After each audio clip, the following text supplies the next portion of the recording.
Well, hey there, if you are seeing this now, you are tardy to the party. Please subscribe, hit the bell notification so you aren't tardy in the future, and you can enjoy fun conversations with myself and such pieces of shit as Brent. Hi, Brent. How are you? Hey, everybody. Nice to see you. It's been a little while since we've done a live stream, SD. It has. Brent, Big Brother has started, so we basically will never see her until, the fall. How is the Big Brother? I haven't been paying attention. Oh my God. Best start to a season in ages. It feels like because there's no vets in the house for the first time in forever. Thank God. I always hated that fucking shit. Right. And these people are they're messy. They're just messy as hell. And the great thing is there's no vet in the house to be able to tell people, don't do this. Big messy or Brent messy or both? I didn't hear what the first part was, but they're really messy. Oh no, they're just they're not good game players, and they let their emotions run them, which is always very fun. Okay, so it's very dramatic, but and the house is divided. But you're the type of person that respects gameplay. So how do you feel about people that aren't good game players? Well, okay, to be clear, I respect gameplay. It doesn't have to be perfect gameplay. I just like them to play hard. Even if they fall on their ass and they go out in the first week, I'm here for it. Okay. I just thought last season was the season where nobody else was playing besides Paul. Everyone did exactly what Paul said to do. So it was like lambs being led to the slaughter. Okay. They were all following one person. No, because only did Paul win? No, he lost to a better jury. Poor pumpkin. Because the jury all hated him. So now we have 16 people. Yeah, because he fucked them all over. Fair enough. We have 16 people who are all playing really, really hard. Well, maybe not all of them, like 14-hour, but it's a lot, and they're really, really good. Wait, did you not just do a double? You said they were all terrible game players, right? Good as in good TV. Keep up, bitch. I'm lost. I am team fun feeds, team good TV. I do not want a boring show. It's a television. People always complain about the fact that, they're not good game players. I'm like, it's a television show. Like, I don't care if they're messy as hell as long as it's fun to watch. Yes. So that's why I'm enjoying it. The chat knows what I'm talking about. Chat, do you know what he's talking about? I have no idea. They know. They know. They're with me. 1 second here. I'm going to turn the Wi-Fi off on these other bastards. Okay, well, we'll see you again in the fall, I guess. Or you? I did hear that you went and met with a viewer and had some fun at a casino. Do you want to tell us about that? Yes, I went to Columbus. I went to the casino up there. It's about 2 hours away, so it was like, it took me a day and a half to get there. So an airplane travel, yeah. I know, right? I wanted to take a plane so bad, but I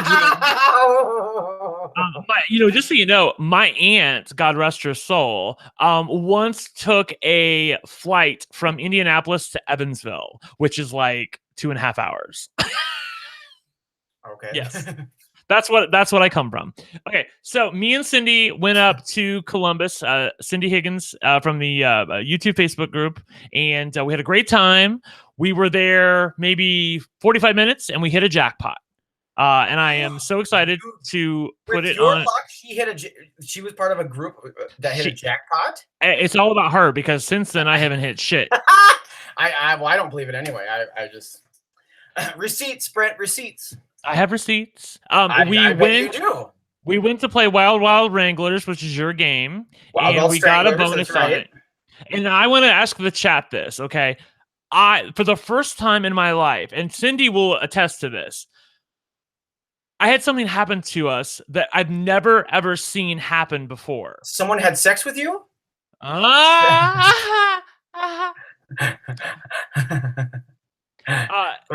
We were playing Wild Wild Wranglers, and all of a sudden, the machine started playing for us. Like, we did not press a button. It just went. I've had the Phantom Spinner before. Okay, well, it kept doing it. Like, we both took our hands away. We're like away from the machine, and it just kept going to the point where I was like, I actually hit the button to stop it. And then I was like, we got to get our money out of here because just went on. I've never had that happen before. I've had it happen, and I believe that the reason it was, I mean, it could have been the button was stuck on your end. I mean, that's got to happen. I don't think so, because I mean, maybe the repeat button, because when I put the money in, it spun 50 cents, which of course we're not betting 50 cents, we're betting max.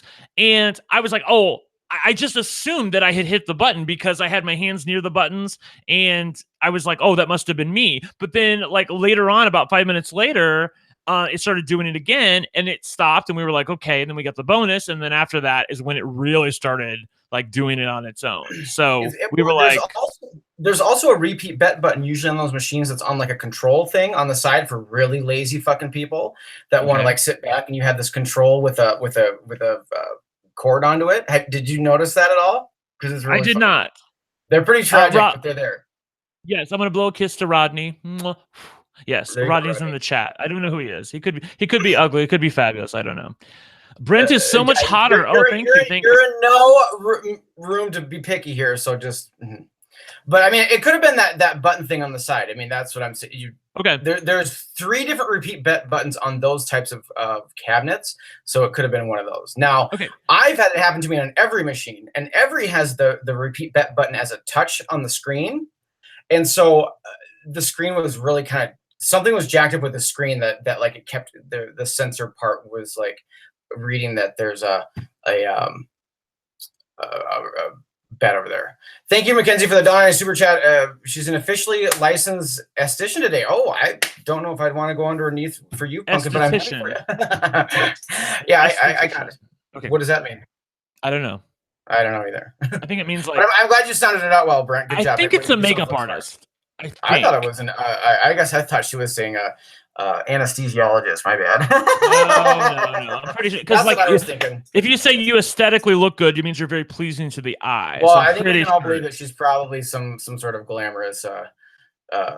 Beauty. So I believe that beauty kitty. Okay, Gotcha. So let me finish my story. So we were playing Wild Wild Wranglers. The machine got possessed. We decided. Now remember, there are many reasons why I came up to see Cindy. She's a fabulous person, and she was so much fun to gamble with. I just want to say, if you ever have a chance to gamble with her, do it, because not only is she lucky, but she's an absolute hoot. Okay, and she had on your Too Much Winning shirt from your store. Yeah. And we hit a jackpot in it. We later on in the night we played a game and we hit a bonus, and we actually hit a really good bonus, and I got a shot of the Too Much Winning shirt. She was like, too much winning. It was very fun. On which game was this now? The new Life of Luxury 3-reel machine. Oh, that sounds terrible. Oh, I can't wait to show it to you. It was great. Okay, moving on. Okay, so the whole point. Too much talk about. Let me rant for a second. Okay, so the reason I went up to Columbus was to play Airplane and Winning Bid 2. Okay, those are the 2 games. The story gets good. Yeah. Right. I don't have Airplane here, and Winning Bid 2 is part of Jack's Casino, which technically I'm still an employee at, although we'll get to that. I'm having problems with my gaming license at the moment. Let's definitely get moving on. Okay, so I played. First of all, somebody was on Airplane, so we couldn't play that, and then Winning Bid 2 we tried to play. But didn't get a bonus on. So we had put in $200, $100 a piece into Wild Wild Wranglers. We had bonused, but we had also played a little bit. So we were basically at 200 when we left the machine. And then we went to Winning Bid. We lost about $50. We were bored. We decided to move on. We said, we'll come back. And we went looking around the machine for a game that she would like to play. Okay. And she was like, "Oh, because at this point it's been all about you." I gotcha. I believe that. Okay. Yes, because we had to do Wild Wild Wranglers for you, and she likes that game. And then I picked Winning Bid 2. Airplane was taken, so she picked a game, and she picked Mega Balls. She's like, "Well, what about Mega Balls?" I'm like, "Oh, I like Mega Balls." I said I've never won. I said I've never won shit on it, and she's like, "Well, I haven't either." And I'm like, "Well, okay, we're due, so let's go play." Yeah, okay. I like your way you guys are thinking. I love that shit. Right. So seriously, you guys, we get on the machine and we're betting $4, and then which is max. Too much money. Yeah. We are not doing well, so we decide to start toggling our bet between $2 and $4. Okay? I like the toggle. Right. Now we get down to about $40, and I'm like, I've seen people hit jackpots on this thing on 80 cents, so I'm like, why don't we just go down to $6? Fuck. Well, we're losing, so I'm like, let's change. Fair enough. I Right. I think it's funny. Right. So we went down to $2, which is still a big bet for that because I mean minimum bet's 40 cents. And when we got down to $3, our next to last bet, we got a bonus. And on 80 cents. No, on $2. Oh, okay, but you were talking between 80 cents and $2 then? No. I forget the 80 cents. We were never betting that. I'm just saying that I've seen people hit bonuses on 80 cents. Okay. So I'm just pointing out that $2 though. No. You now are just doing $2. Yeah, we're just doing $2. Yeah, just $2. Okay, gotcha. Yeah, I was using that as an example to show that you don't have to bet a big amount to get a jackpot on this game. Yep. Okay, so we got a bonus on with $3 left to go, and I will say I don't want to spoil the video, which will come. It'll come. I swear I'm going to put it up this week. I swear. You guys can hold me to it. Folks. He swears. Okay, but we did not have anything guaranteed going into the last spin. Okay. Because before the last spin, we hadn't even won $100. Before the last spin, we had not even won $100. I'm just telling you guys. Okay. And we had the 3 and the 4 locked, but we didn't have anything. Again, nothing guaranteed. If 1 and 2 don't match, we're not going to win shit. Right. But you have a 3x multiplier and a 4x multiplier locked, though. So it's hot as fuck shit if rows 1 and 2 match up. Exactly. And so I grab Cindy's hand.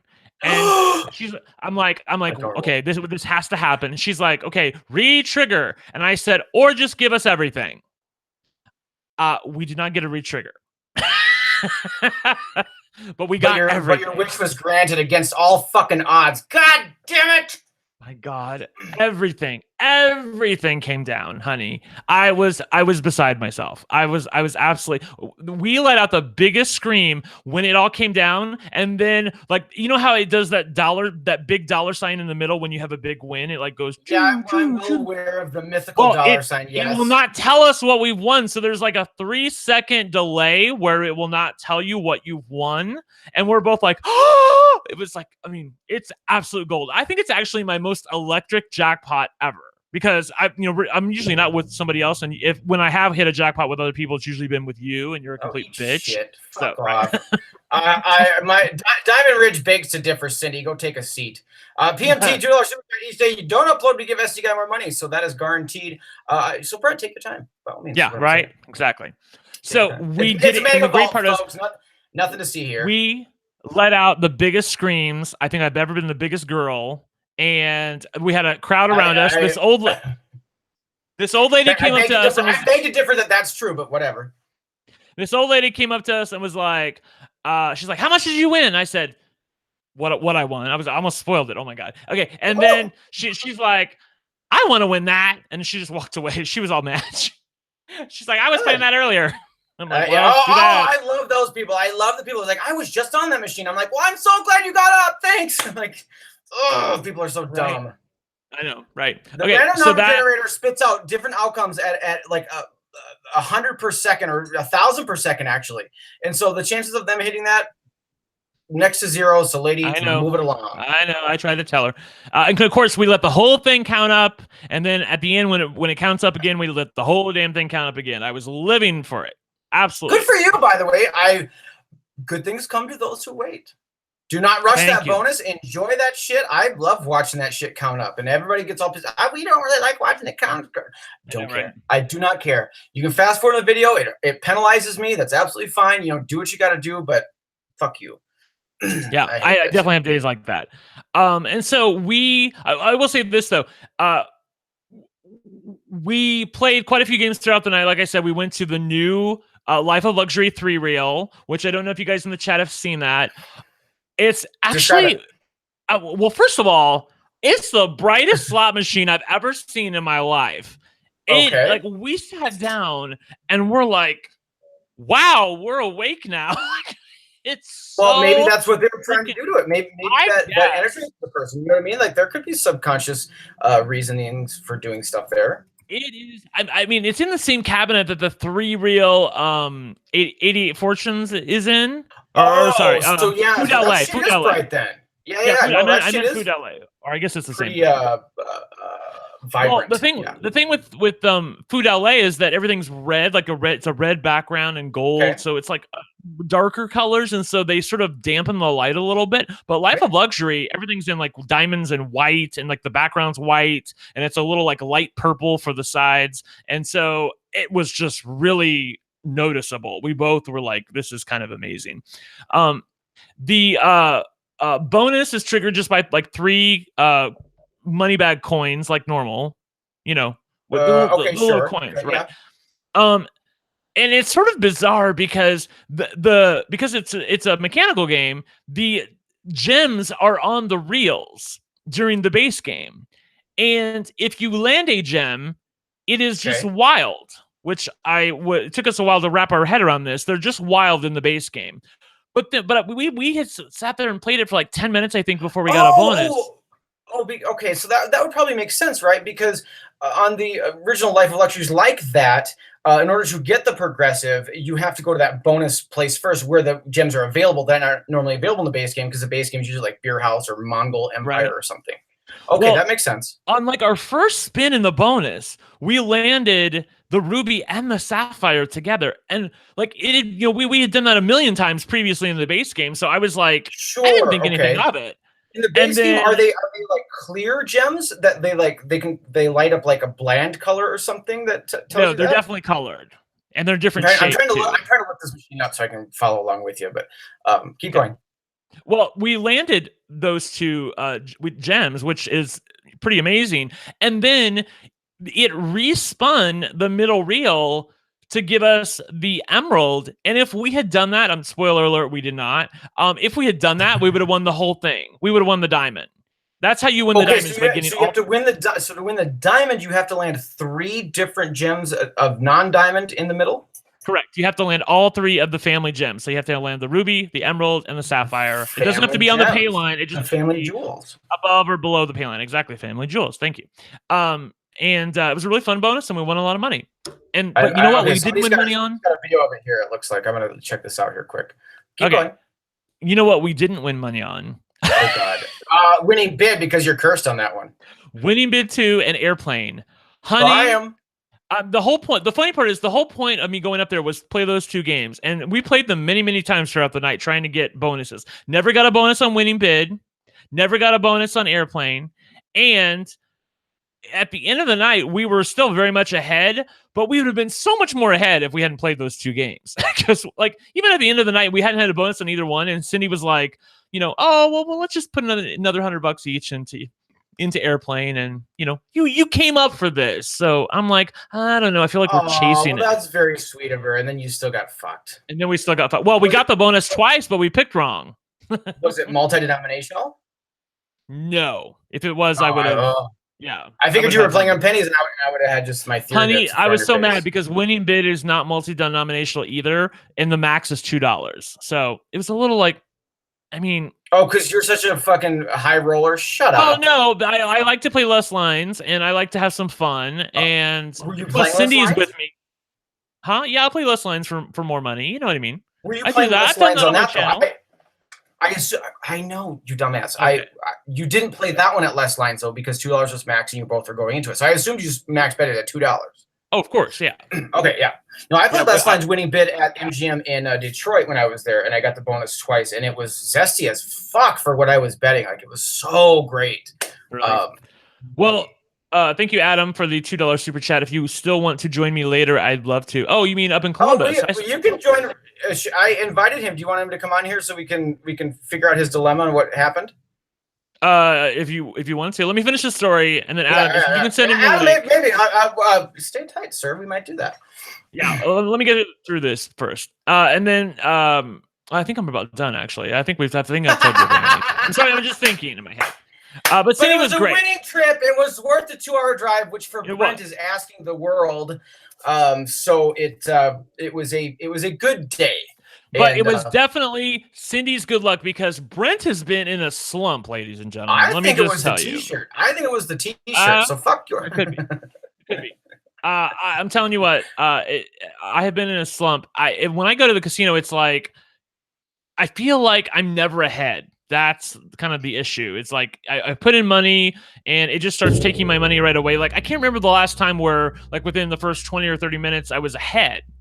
And except for this excursion to Columbus, and so that's a bit of a bummer because Brent was telling me that he is no longer going to gamble at Penn National Properties because he feels like he never wins there, and asked me if I thought that was nuts because usually he thinks that, and I actually don't think he's that nuts. I personally will never gamble at Caesars, and I also don't like gambling at Hollywood or Penn National Properties because in my opinion it is those companies that are more likely to make decisions on slot payouts at a national level and not so much at a local level. And if you ever see me in person, go ahead and ask me the story about Caesars. I won't say it where there's receipts because I don't want to be sued by them. But I have reason to believe that they are a very, very tight company, and I have receipts that I believe prove that. And so I just I will not gamble with them. And I feel the same way about MGM too. That's kind of why I moved off from them. I'm like, screw you guys. I'm. It's the truth, though. I mean, I go to Hollywood, and honestly, I'm sure you guys in the chat room can identify with this. And I don't mean to be a superstitious player because I'm really not, although maybe a little bit. I feel like when I go there that it's just a bad time, and I don't have a good time when I go there. And I'm like trying to remember the last time I did have a good time, and honestly, I can't remember. with all the debt that these companies are carrying to snatch up, because did Penn, are they the ones that bought the Tropicana in Vegas, or I think they bought the M Resort? No, Ameristar bought the M Resort, and then Penn bought Tropicana, I believe. Anyways, they're companies that like snatching up properties left and right, just like Caesars. And with Caesars bankruptcy, I don't even know what happened with that. I haven't heard anything about it lately, but they're such fucking crooks, and just I'm not interested. NG Slots sends a $2 super chat. Hey guys, what casino in Vegas is better to play? I say take the extra time to drive to San Manuel. I hear that they bonus every other spin and have wonderful, wonderful machines. That was sarcasm, Brent. Maybe you don't follow that because okay, all right. I don't think you need a little bit more facial inflection there. I wasn't sure about that one. I was like, kiss my ass, bitch. Okay, cool. Yeah. Fuck you. Okay. I know. I like Cosmopolitan, but I also haven't been there in a year and a half. So I know they have a diverse floor, and they I don't know. I felt like I had good luck last time I was at Cosmo. I don't know. What do you think, Brent? I had good luck at Cosmo, but I mean, if you're looking for something with like less new slots, which I enjoy, Four Queens in downtown is like one of the best, I think, in my opinion. And also I enjoy Venetian Palazzo's floor, but apparently they've changed it since I was there. We're not giving a plug for Sheldon Adelson. Fuck him. Whatever. Screw the Venetian. Kiss my ass. Yeah, old games are good, and you found pay dirt at Red Rock. Is that correct? Yes, Red Rock, which is like 10 minutes off the strip, has a ton of old games, including Wolverton and Red Rock and like Lucky's Gold or whatever the hell it's called. Lobsters Dancing Nightly. Whatever. They had Lobsters Dancing Nightly? Really? Live Lobsters Dancing Nightly, yeah. That's such an odd game. I find that because I think the oh God, why am I? What's the one at the way end of the strip? Mandalay Bay. That one. They still have that, is from what I hear.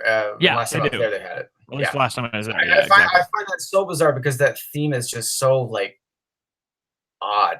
I don't know. I don't know. Egg slut is fucking gross. Yeah, no. You never eaten at the Cosmo, right? Eaten at the Cosmo? At Egg Slut at the Cosmo. There's a restaurant on the second floor called Egg Slut. It's just fucking disgusting. Oh, I don't think so. Me and you and Rex went to get milkshakes at that one place, but it was right next door to that. But no, apparently you didn't. It was the grossest thing I've ever had in the world. It was like mayo and eggs and something. I don't even want to talk about it because it's disgusting.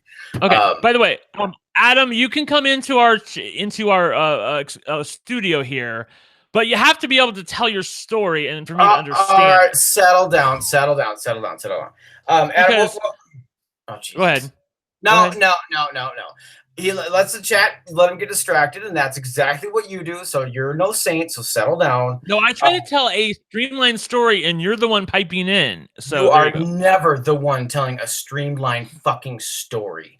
I think you are known for rambling on and all kinds of bullshit. So settle down. I'm not saying you're a bad storyteller, but you're not a quick one either. Okay. Well, I listened to Adam's video, and I still don't know what the hell he's talking about, or why he got asked.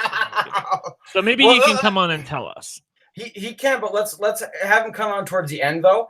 Okay. Let's do other stuff with you and I that I wanted to get out here first. By the way, Normie and Michelle, what's up with Brent's hair? I got it cut and colored. What's up with you, bitch? She's like, what's up with Brent's hair? I'm like, you watched it for once. Let's just be appreciative. Yeah, come on. Angie says another $2 super chat. Last week at Bellagio got five hand pays. We'll share soon. Okay, there you go. Check out Angie's 5 hand pays. What? There you go. Yeah. I think it was Hutterite prostitutes is what he was saying. He wants to share that could be Hutterite prostitutes. Mackenzie says, I'm being mean. I introduced SDGuy to Discord. So hopefully he's able to use it in the future and be able to chat with you guys, because that would be very fun. Adam said Discord a lot in his video. And I'm like, what in the fuck is he talking about? But that just makes me old. And then I knew as soon as I asked, it was going to make me old. And then yada, yada, yada. So, and of course, I knew what it was. So I'm younger than you, as we all know. Fuck you. Brent is all famous and shit. If you guys have seen, he's been all aflutter because he's on Netflix. We're very proud of our local celebrity. Thank you. YouTube slot channel's most famous. Some say, most say it's true. I agree. Oh, please go on. I mean, go on. Go on. Yeah. That's all I got. That's all I got, Punk. I'm sorry. I know, right? I'm trying to sell it. No, for those of you who don't know, I was in the Netflix show called The Staircase, which was released a week or two ago. I did an interview for the role of the victim, but didn't get it. I'm so sad. Exactly. That's funny, bitch. That's funny. That was funny. I'm gonna put this link in the chat. You guys can click on it if you want. Somebody actually wrote an article about where is Brent Wagamon in 2018. Who gives a fuck is what I wanted to say, but somebody no, you didn't want to say, but that's exactly what I said and what everybody else is thinking. Right. And they took a picture. Mary, they took a picture from one of my live streams. I look like a fucking predator. I really do. Totally. I look terrible. I'm with you on that. I look creepy in the picture that they took, and I'm bitter about it. Every time you do a live stream, you always think that you're a criminal and getting in trouble, and so you've got the fucking show on and shit, and it's just like, there's a child molester, right? Like, we got you pinned, sir. Right, exactly. That's why confidence is key when it comes to getting away with shit at security. For somebody asked earlier, why is Brent on Netflix?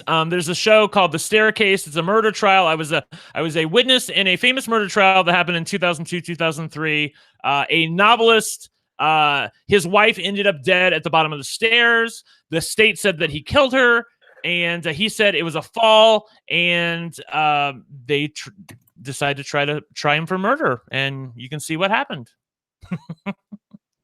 That was a pretty short synopsis, sir. I'm kind of impressed. Let's give Brent a round of applause for not keeping us on. Thank you. I wanted to bring up the other woman who ended up dead at the bottom of the steps, and the gay escort, but I was like, whatever. That's just, you gotta watch the show to find out. You gotta watch out what happens in the end. Does Brent die? Maybe.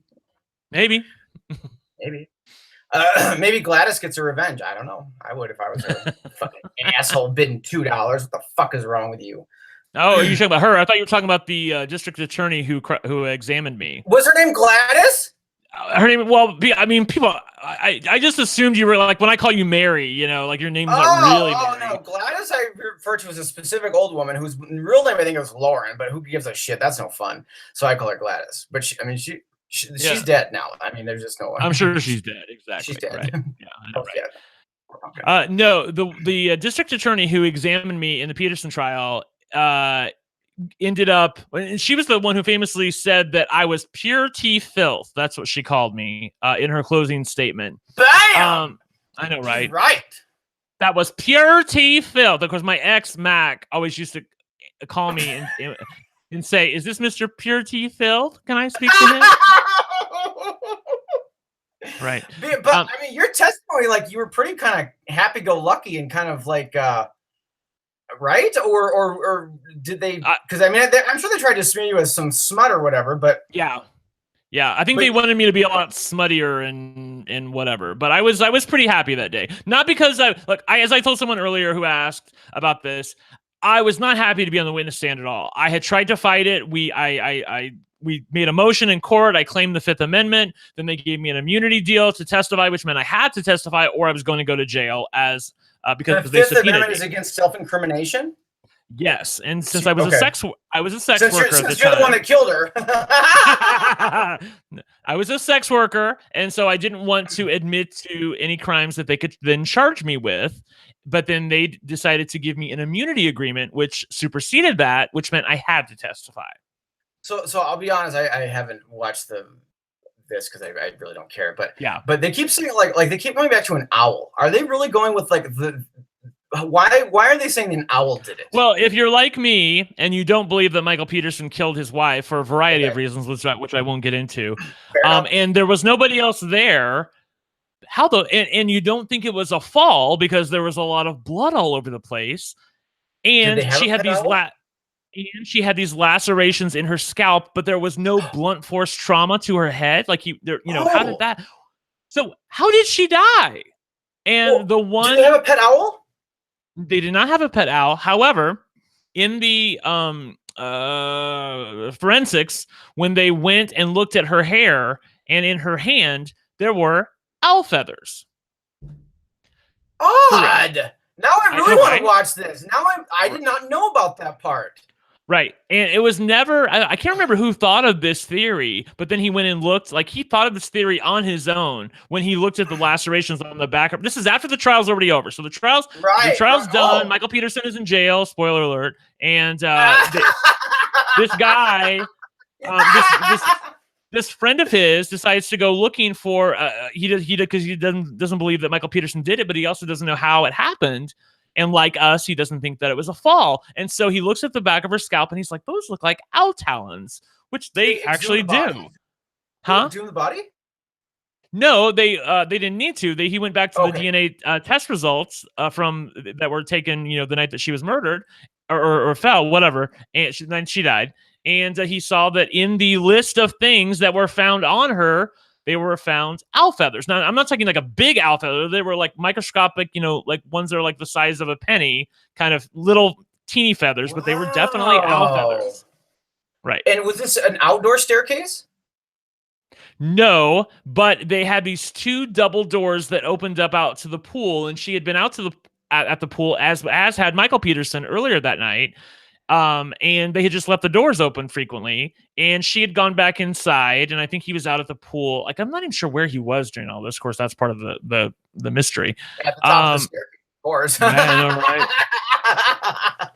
So, that they think an owl got in, the theory is that an owl flew into the house, or somehow she went outside and an owl came down to grab her, and basically got tangled up in her hair because there were other hairs found around the house. Of course, they don't know if they just fell out along the way or whatever. But she brought the owl as it was tangled up in her hair with her as she's trying to get away. To make a festive new hat out of it, and it just was like she's trying to get away from the owl. It grabs her. She falls down. She tries to get back up. The owl's still fighting with her. She falls down again, hits her head. The blood's everywhere because the owl's flapping everywhere. It flies off, and she's dead. Oh, she's quite the flappy owl. I gotcha. Owls don't attack people, though.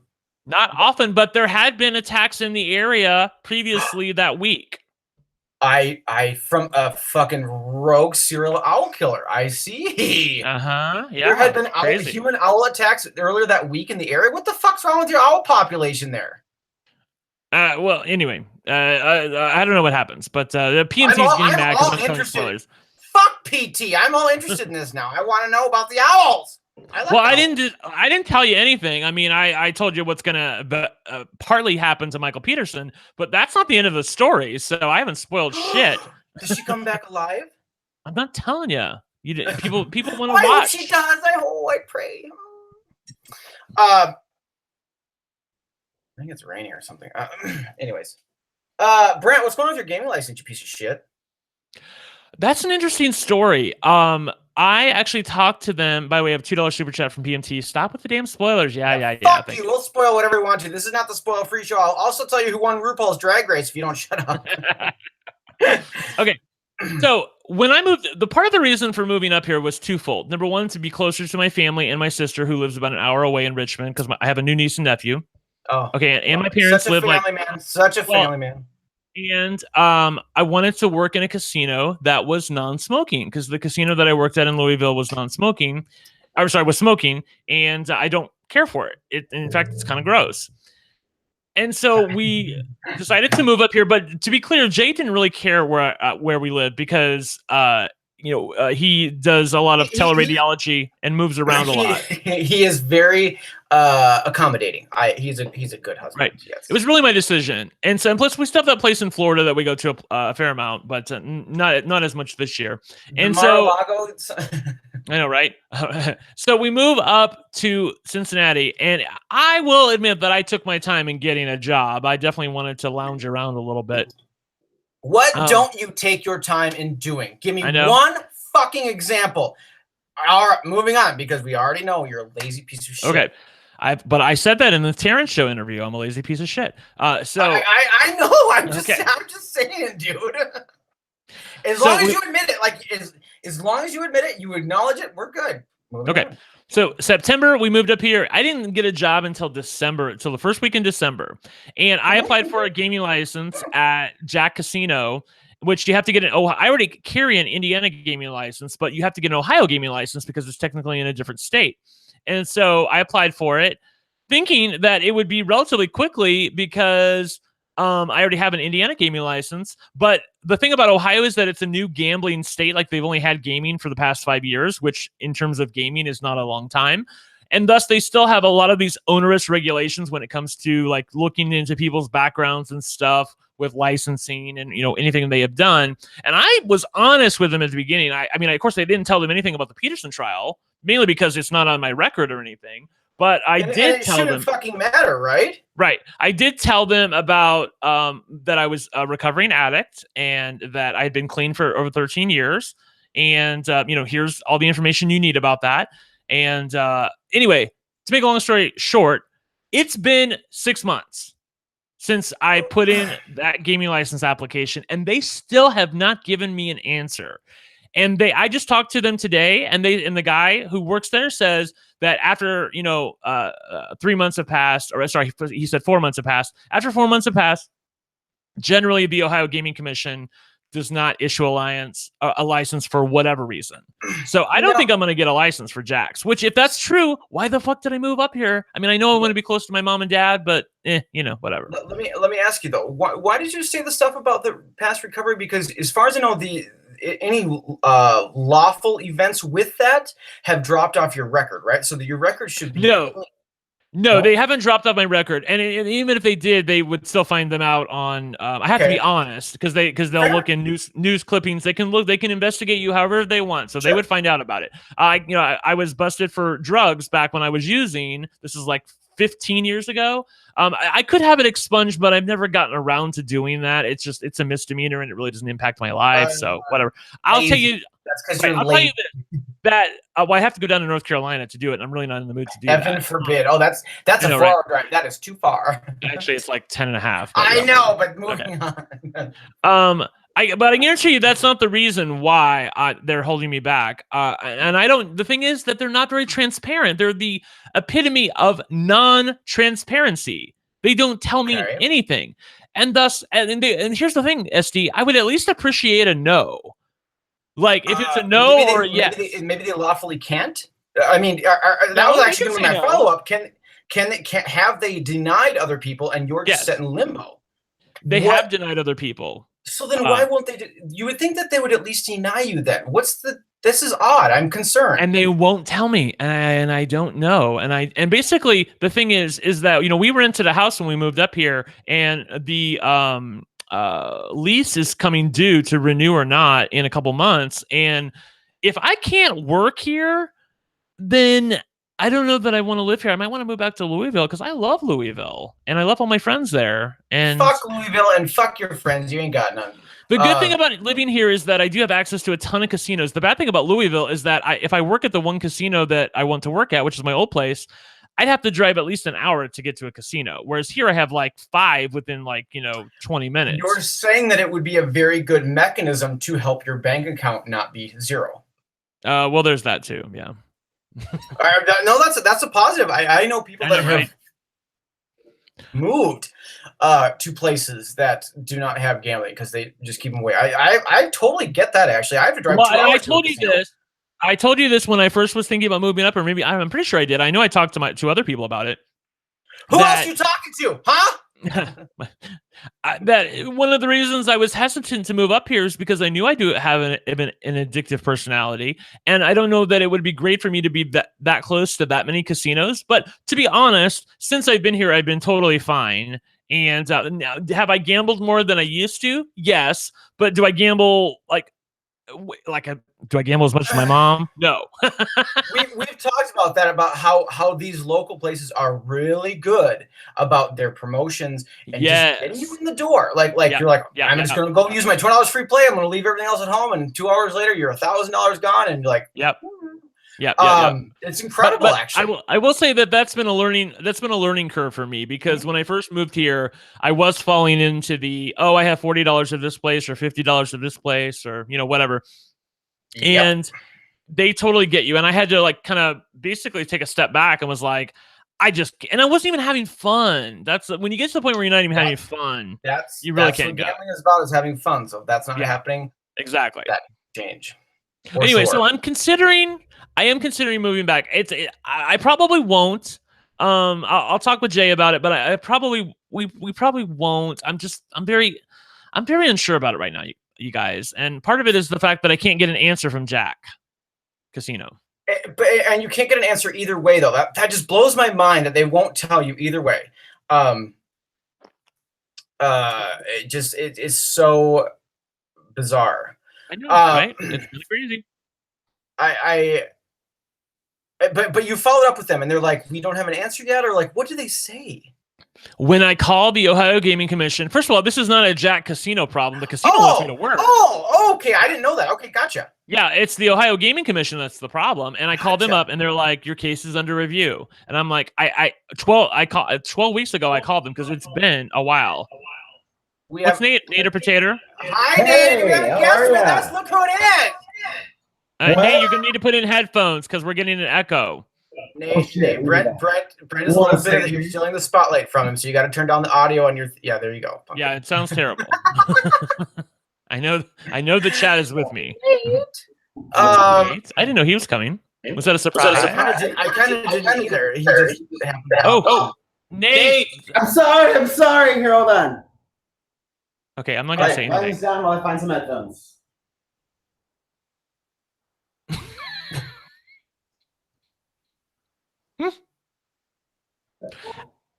I can't say anything.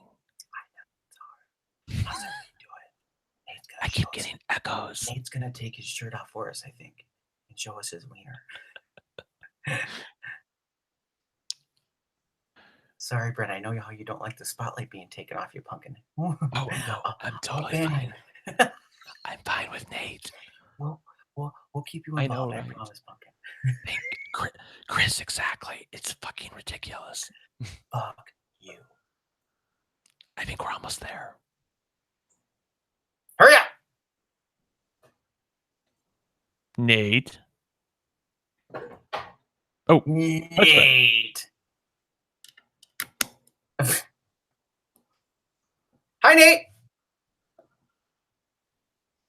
Say something, Nate. Okay, can you hear me now? Yes. Yeah, can you hear us? All right, so I can hear you guys. Hi, Nate. Hi, how are you? My mood just increased. Brent is pissing me off. It sounds better now. How are you? I'm really good. I had a great day. You've been on my list of people to ask. I need you to give me a date when we're gambling and get again together next, so I can get people excited for our next live stream. Totally. Let's see. You don't have to make a decision now, but just be thinking about it. I want to drive up to one of the Grand casinos, I think, and Oh, listen to Gamble. you. Nate, Oh. Nate, there's a hairspray slot machine now. What? Oh my god! Oh my god! I love it! I love it! I love Shall we it. all sing Hairspray together? Let's sing. He and I are going to be singing Hairspray on show tunes on the drive up. Oh my God, Absolutely. yes. You can get me on Discord and I'll sing with you. What's Oh my- new, Nate? Oh, what is new? Let's see here. Oh god, Pride. Oh my god, that was. All right, moving on. Fuck you. We don't. Yeah, SD Guy's not a fan of Pride. I'm sorry your life is just that much more depressing than mine, but Fuck you. I delayed our trip for that, you stupid bastard. Did you hear? Have you watched? Do you have Netflix, Nate?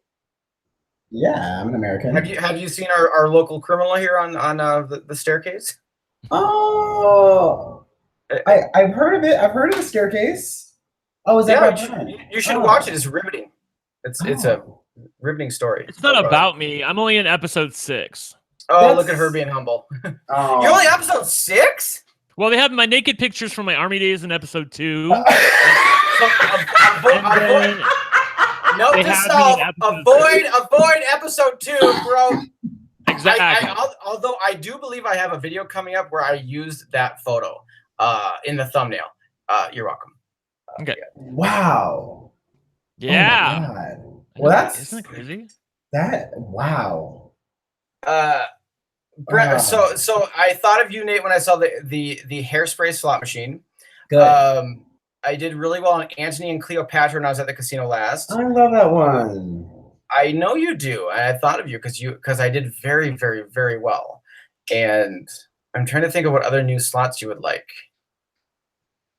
What Brent, we like interactive slots. Brent's kind of with us, Nate. Like he likes those kind too. What else is new that the potato would be all about? Okay. I don't know. Maybe the chat can suggest what are the fun slots, you guys, that Nate would enjoy, like that have pop culture in them, basically. I'm trying to think. I don't know if they're necessarily pop culture, but they're interactive. I was like pop culture. Well, pop culture interactive. Yeah. I don't know. The chat's useless right now. Yeah. Anyways, but Nate, you've been having fun. Nate and I, what have we live streamed twice together? I think so. Yeah. And you had fun with that? You enjoyed that? I had a blast doing that. I had so much more it was so much more fun than I ever thought. I didn't think it was going to be a bad time, but I didn't think I was going to enjoy it that much. Well, good. Nate loves hearing you guys praise I had a blast. Obviously, like for anybody who's seen them, like oh my God. I got into it. Nate got the first ever on YouTube in-person super chat from a viewer. Someone who viewed the live stream the night before came to the casino the following day and gave Nate like $5 in person or something like that. It's like, here's your first in-person super chat, and it was cute. It was super cute, and that's I mean, like that is a trend that I hope to get. That's a trend I can get behind. How much did they give you? It was like $5. It was like really nice. $5? Oh. I know, just walked up. He's like, "Here you go." I'm like, "Okay, like this is." I did that. I did that to Manila Luzon from RuPaul's Drag Race one time. She was just sitting, and I was like, "I love you so much. I just want to give you some money." And she's like, "Okay." She took it.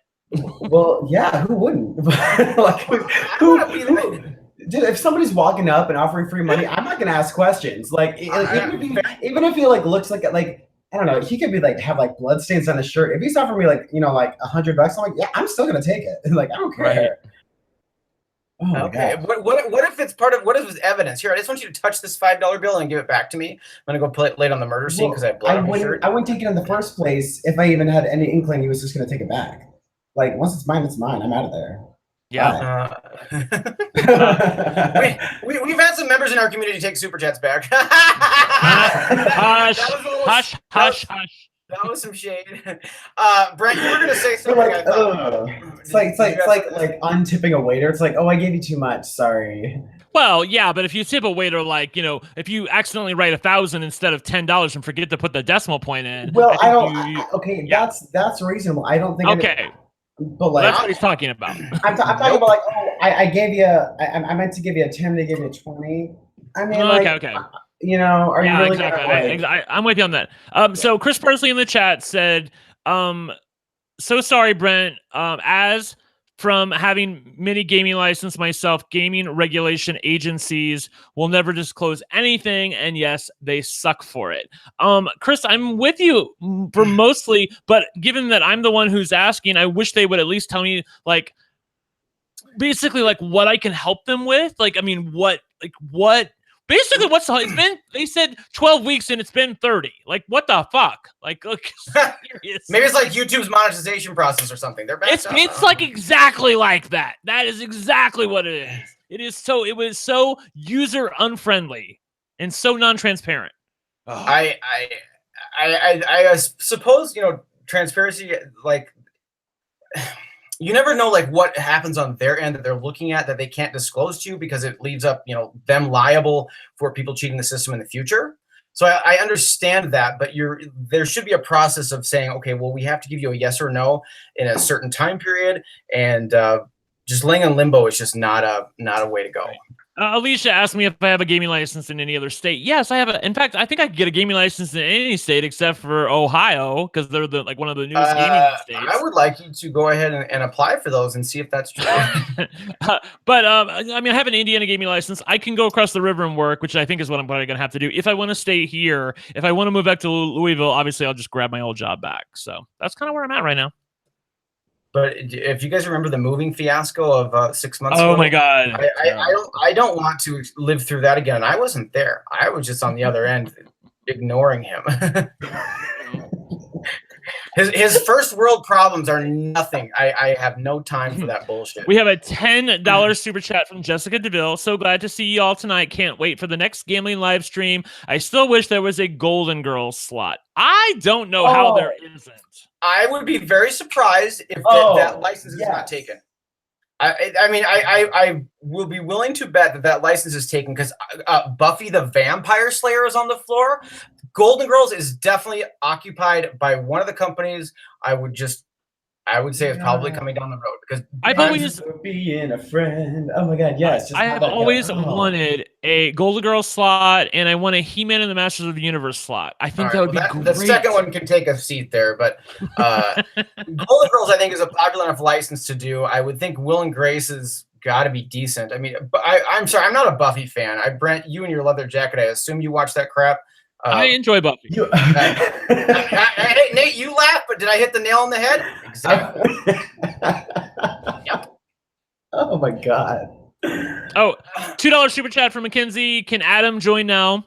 P.S. Love you, cutie Nate. You gotta ask the man here. Yeah, we're gonna keep it at 3 people. I am gonna excuse Nate from the chat in a bit here, and we'll bring Adam on so we can talk about that. Just otherwise, it gets too many people, and then we talk over each other, and it just becomes a mess.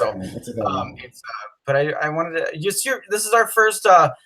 We tried to get Nate on a live stream previously, and it was not. You were on mobile and you couldn't figure out how to make it work, right? I couldn't. It was really hard, and it was right before like a rehearsal, so I was like trying to get there as fast as I could. It was. I see. You're on your way to rehearsal. Yeah. Nate, I hear you can sing.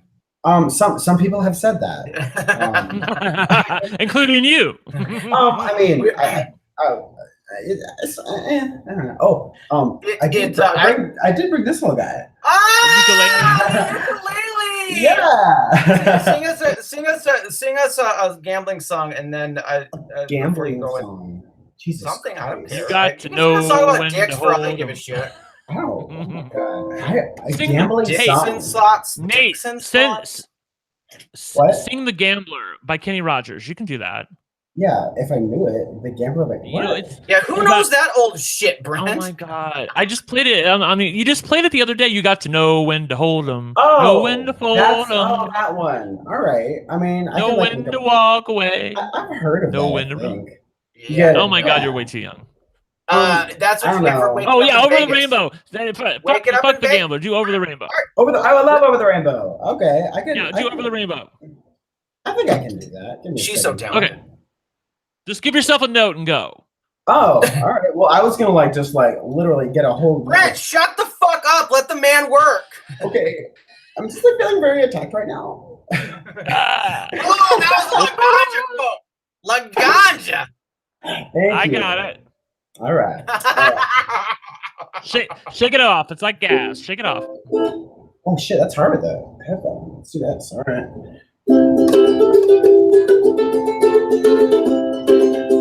Somewhere over the rainbow, way up high, and the dreams that you dream of once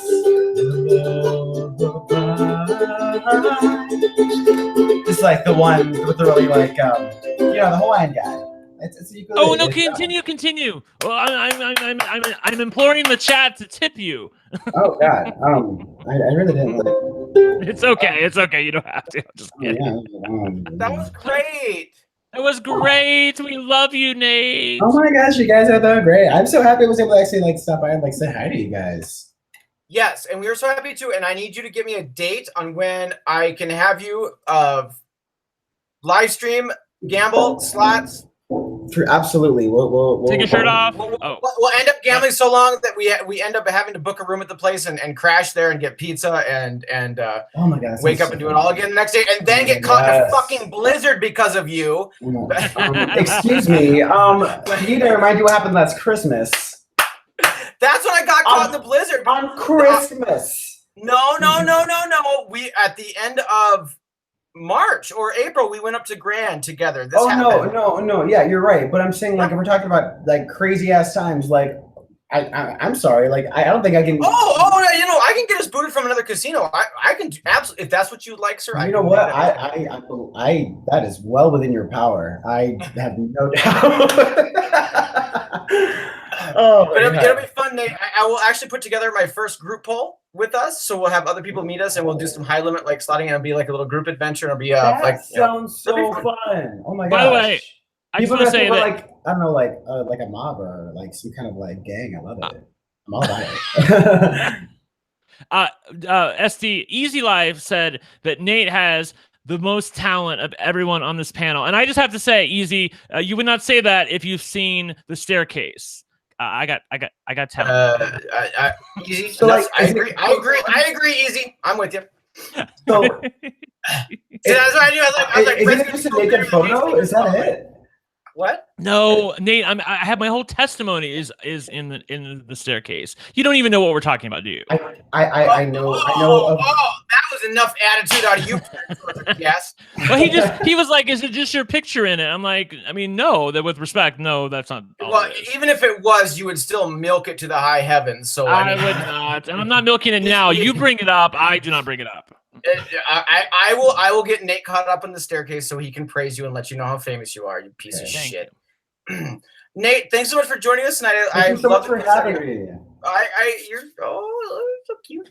Thank you so much for singing us a song too. That was adorable. I like that. You got a tip, Nate. $2 super chat from Antonio. More ukulele next time, please. By the way, you sounded very much like the there's an ER episode where Dr. Green dies and they play Over the Rainbow, but it's like I think it is with a ukulele or maybe a guitar. That's basically what you were doing. It sounded really good. I loved it. Good job. I loved it too, Nate. Nate, thanks for joining us. We're gonna bring Adam on because we have to talk about a security incident to talk about, and I'm all excited about. So, I'm gonna stay tuned. So, you love my securities. Bye, Nate. Hey, do your homework, you little shit. Do your homework. Bitch, what the hell? I swear to God, I don't have it. Bye. Moving on. Nate. Bye, Nate. Oh, he's so cute. Oh my God, I thought he would never leave. That was a joke for those of you that think Nate and I are registered at Sears.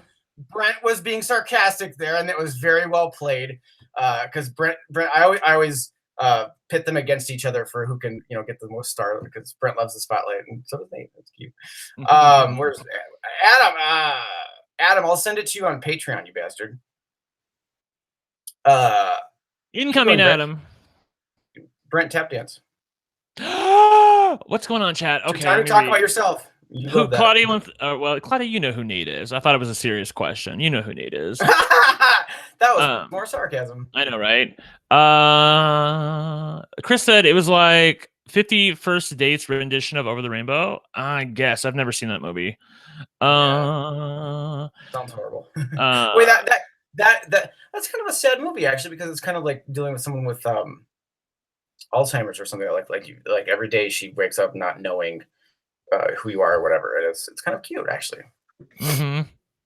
Yeah, I know. I got. Oh, Slotman Jack said we all know what Brent's talent is. Exactly, Slotman. You know. Thank you for this chair. Doesn't come with an air sickness bag, you bastard.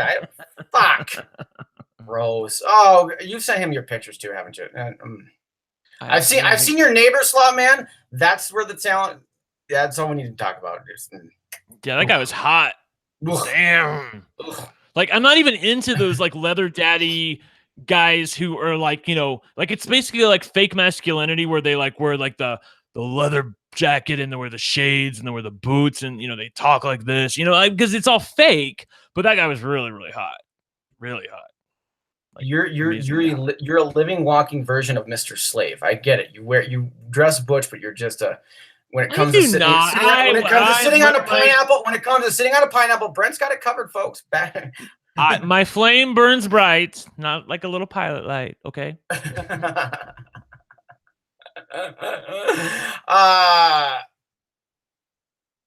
He says what? I sent him the fucking room. And he says it's off air. Really? We're not off the air. We're Adam. live. You got issues. Adam, you went to the wrong place. Adam. I'll send it once again, dude. But I guess if it doesn't, it looks like it's the same thing. I could try. I sent it to Nate, so I can't be that stupid, right? I don't know. Well, hey, drink, Adam. Yeah, he's gonna try again.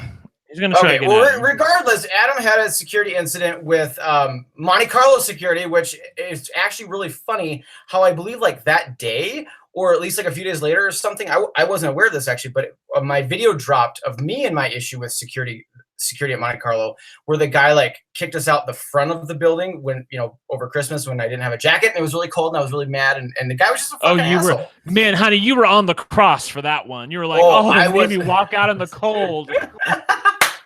It's a long walk, and there's a covered walkway from Monte Carlo Aria. If I'm staying at Aria, I should be able to take the back walkway. And I mean, the head of security could have been blowing smoke up my ass for all I know, but he agreed with me when I talked with him. I'm actually curious if the same person who he contacted is the person who I contacted. I want to find him in here and see what his name is. By the way, while you're looking, for those of you who don't know and don't David. The guy's name was David, the head of Monte Carlo security. I'm curious if that's the same Adam. For those of you who do not follow SDGuy's channel as closely as you should, SDGuy got kicked out of the Monte Carlo way back in the day. It was like a year and a half, 2 years ago. And it was in the middle. I think you were playing. What were you playing? Ruby Silvers? Big Money Cheese Caper. Big. How can I forget? Oh my God. Okay. Yeah. So you got kicked out and they made you walk outside. Like you couldn't even go back to your regular casino, like through the covered walkway. They made you walk outside, which, like I said, he got on the cross for. He was like, "Oh my God, it was so cold." Anyway, maybe I upsold that a lot because the guy was such a fucking asshole. The guy was a total asshole. Total asshole. Right. Yes. Okay. So that happened, and then eventually you got the policy overturned. They apologized to you, correct? No. The policy was in place that I could be doing what I was doing. They made a mistake. Yeah.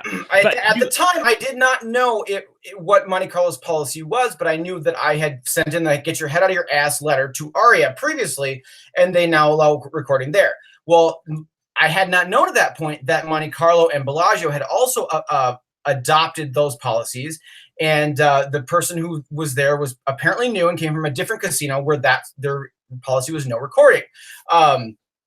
So basically, I messaged my host at Monte Carlo saying, I will not gamble another dime at this place until this gets resolved. He sent my message on to the head of security. So the head of security called me the next day while I was over at Aria. Apologized profusely, let me know exactly what happened, that the team member would be counseled on the correct actions. He actually really sounded like I'm conscious of the fact that maybe he was just saying stuff to Oh, it's working for one. All right, Adam, welcome.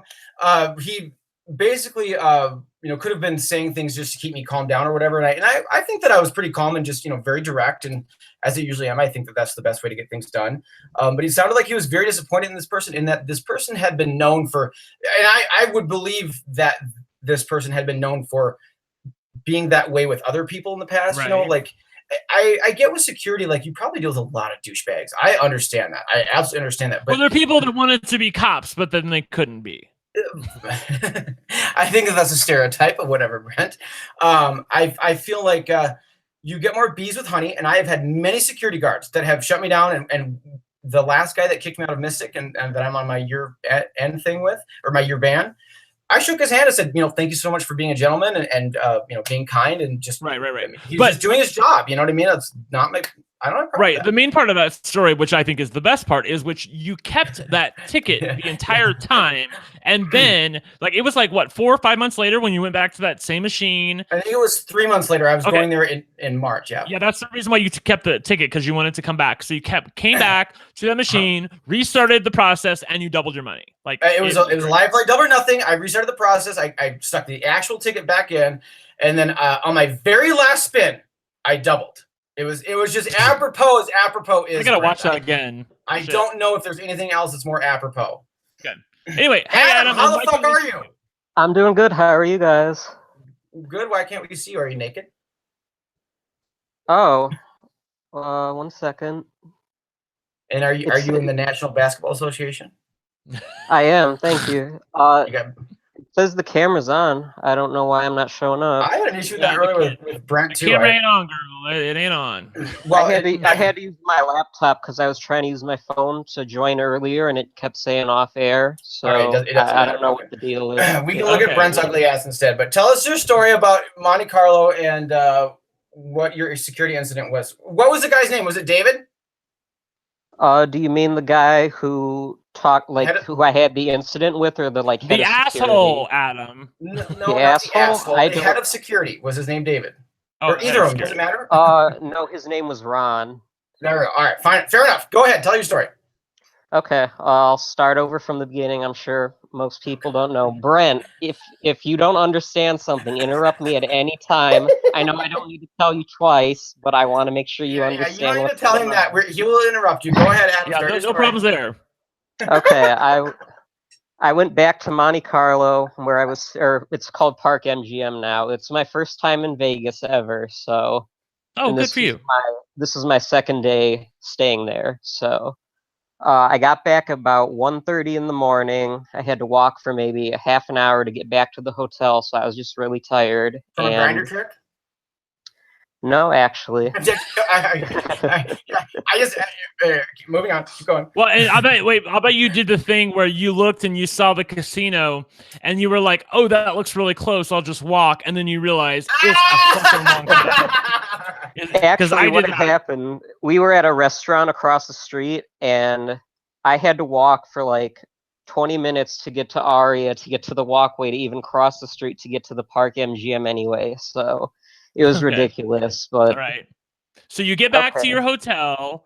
Yeah, you're walking in, you're going to the hotel elevators, and what happens? I turned by where the elevators was past the casino, and there was a security guard standing there, and I walked up and he asked me for my ID, and I had already been ID'd once or twice there before, so I'm like, whatever, and I gave him my ID, and he started talking on his radio to somebody, and I knew right away this wasn't a normal thing, but I didn't know what was going on, and he didn't tell me anything right away. So after 5 minutes, he confirmed my name with somebody on the radio, and then he finally told me what was going on. He said that I was flagged in their system. Now, I don't know if that's the whole M-Life system or just at the Park MGM. He said I was flagged in their system for bonus chasing, which is illegal in Nevada. Okay. Now, he did not say what bonus chasing was. Okay. He didn't even introduce himself or what his position was, and I was just sort of exhausted at the time and not completely sober, so I guess I was just stoked in the moment. I gotcha. Yeah, I didn't know that part. Okay. That changes the whole story, you criminal. I just sort of, I guess, choked in the moment and didn't ask the questions I should have asked looking back at it now at the time, but I see. Let me stop you right here because the chat is asking exactly what I did. I know that you didn't find out at the time, but since that time has passed in the here and now, have you figured out what they were accusing you of? Yes. I'll get to that in a little bit. Can you explain that for me? This part is still coming, I guess. All right. Okay, well, if you, however you want to tell your story, then I was just asking for the chat. Okay. Yeah, sorry, I can't see the chat right now. So, and hi, Mackenzie. She told me to say hi. So. Oh, I was like, you can't see the chat, but you're gonna say hi to Mackenzie? What? Go ahead, Adam. Okay, so he said I had been flagged for the bonus chasing and that it's illegal in Nevada. He said that if they threatened to kick me out of the hotel, and they said if I do it again, I would be banned from, I believe he said, all the strip casinos. Right. Okay. So I was just sort of like fed up and tired at the moment, so I'm just like, okay, whatever. And he eventually gave me my ID back, and he and this other security guard like followed me to the elevators as I went up to my room. And that is bizarre because they're like, well, if you do it again, you're banned from this casino and the strip casinos. You don't even know what you did the first time. Yeah. So I went up to my room and I went on the Discord, which SDGuy mentioned earlier. It's like a audio and like a text chat, and there's lots of people from the slot community on there, so everyone should join it. It's run by Charles Payline Slot Channel. Okay, that's good information. I actually didn't know that was I didn't know that was something like an ongoing thing. Like the only time I've been on it is when I've got in for PMT's slot excursions at night. You know what I'm talking about? So I didn't know that it was like a bigger than that, I guess is what I'm saying. Yeah, it's like it's always going. Like sometimes there's nobody there, but people like write comments or post pictures or whatever. Okay, cool. All right, good to know. So I went there. Well, go ahead. Go ahead. No, you go ahead. All right. No, he'll interject at rude times. Just get used to it, Adam. So I went. He's seen this channel. He knows the fucking rules. So I went on Discord, and Manny Slot Traveler was there, and Delana Brown, and a few other people. So I was telling them what happened, and Mackenzie, and they gave me some good advice. They said that in the morning, once I had sort of like gotten some sleep and calmed down, to ask to speak to the head of security to find out what exactly had happened. That's fair advice. Okay. Yeah. Good. So I ended up, Mackenzie and everybody, like their first question when I told them the story was like, what is bonus chasing? Like nobody knew what that even was supposed to be. So they did some research and they could not find anything about it at all, like on Google. Okay. So everyone was just confused. And what I had assumed, which is also why I didn't ask him in the first place, like, what is that? I assumed it had to do with like the Ocean Magic games and like the Golden Egypt, the Smarter Gambler stuff. Advantage play. Yep, we got yes, advantage play. Yeah. So I'm like, oh, that has to be what he's talking about. So that's another reason why I didn't even bother to ask at the time, because I'm like, well, what else could it be? So they did find some stuff about advantage play, but it seemed to mostly be for like table games and stuff. So there wasn't that much there. So the next morning, I went down and asked to speak to the head of security. Good. LJ had told me who it would be. She gave me his name, and I appreciate that. I think his name was Ron Casella. Doesn't matter. He was, yeah, well, he was very nice. And I explained to him what had happened, and he got very upset right away, actually, and he said it was handled completely inappropriately. Okay. And that whoever had done that was in the wrong. He told me bonus chasing is when you walk around and you look to see if people have left money on machines, and you basically cash out their ticket and steal it.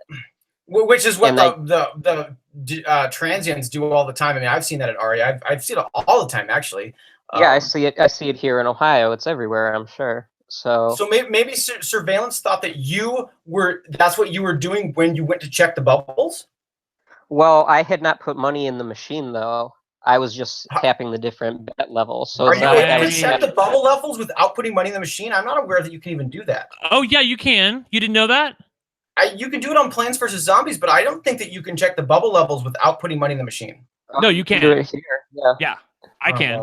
Yeah. Well, then my little $5 Tito that I keep putting in and out to check it. So it's like what you were thinking was originally what they were talking about is not what they're accusing you of, but by doing that, that's what caused you to be accused of this. Like, they don't care about the fact that you're checking for bubbles. They think when you're doing that, that you're checking to see if there's money left in the machine, right?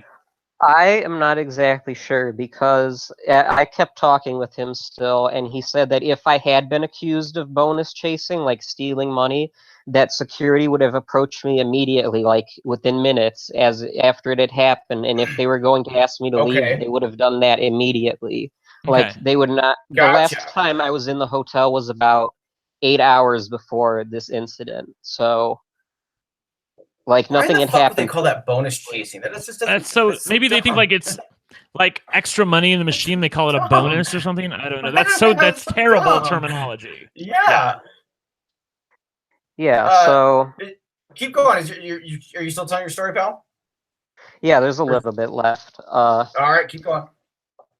I'm just trying to remember everything sort of in the order that it happened. So the Ron Casella guy, he apologized to you and told you, explained to you basically what they were accusing you of, and got really upset that shouldn't have happened. Yeah, I told him like I had never done that. Like somebody had stolen one of my tickets before, so you know, like I'm not gonna go walk around stealing money. So I've actually. Side note, I just think this is interesting. I've actually like been in a machine before, and just this is at Mystic because Mystic is so these transits are so fucking bad. And just put like $1 in the machine next to me just to see how quickly somebody would come over and try to cash it out. Minutes, and I've done that multiple times, and every time, minutes. Just sorry, side note. Interesting. Yeah.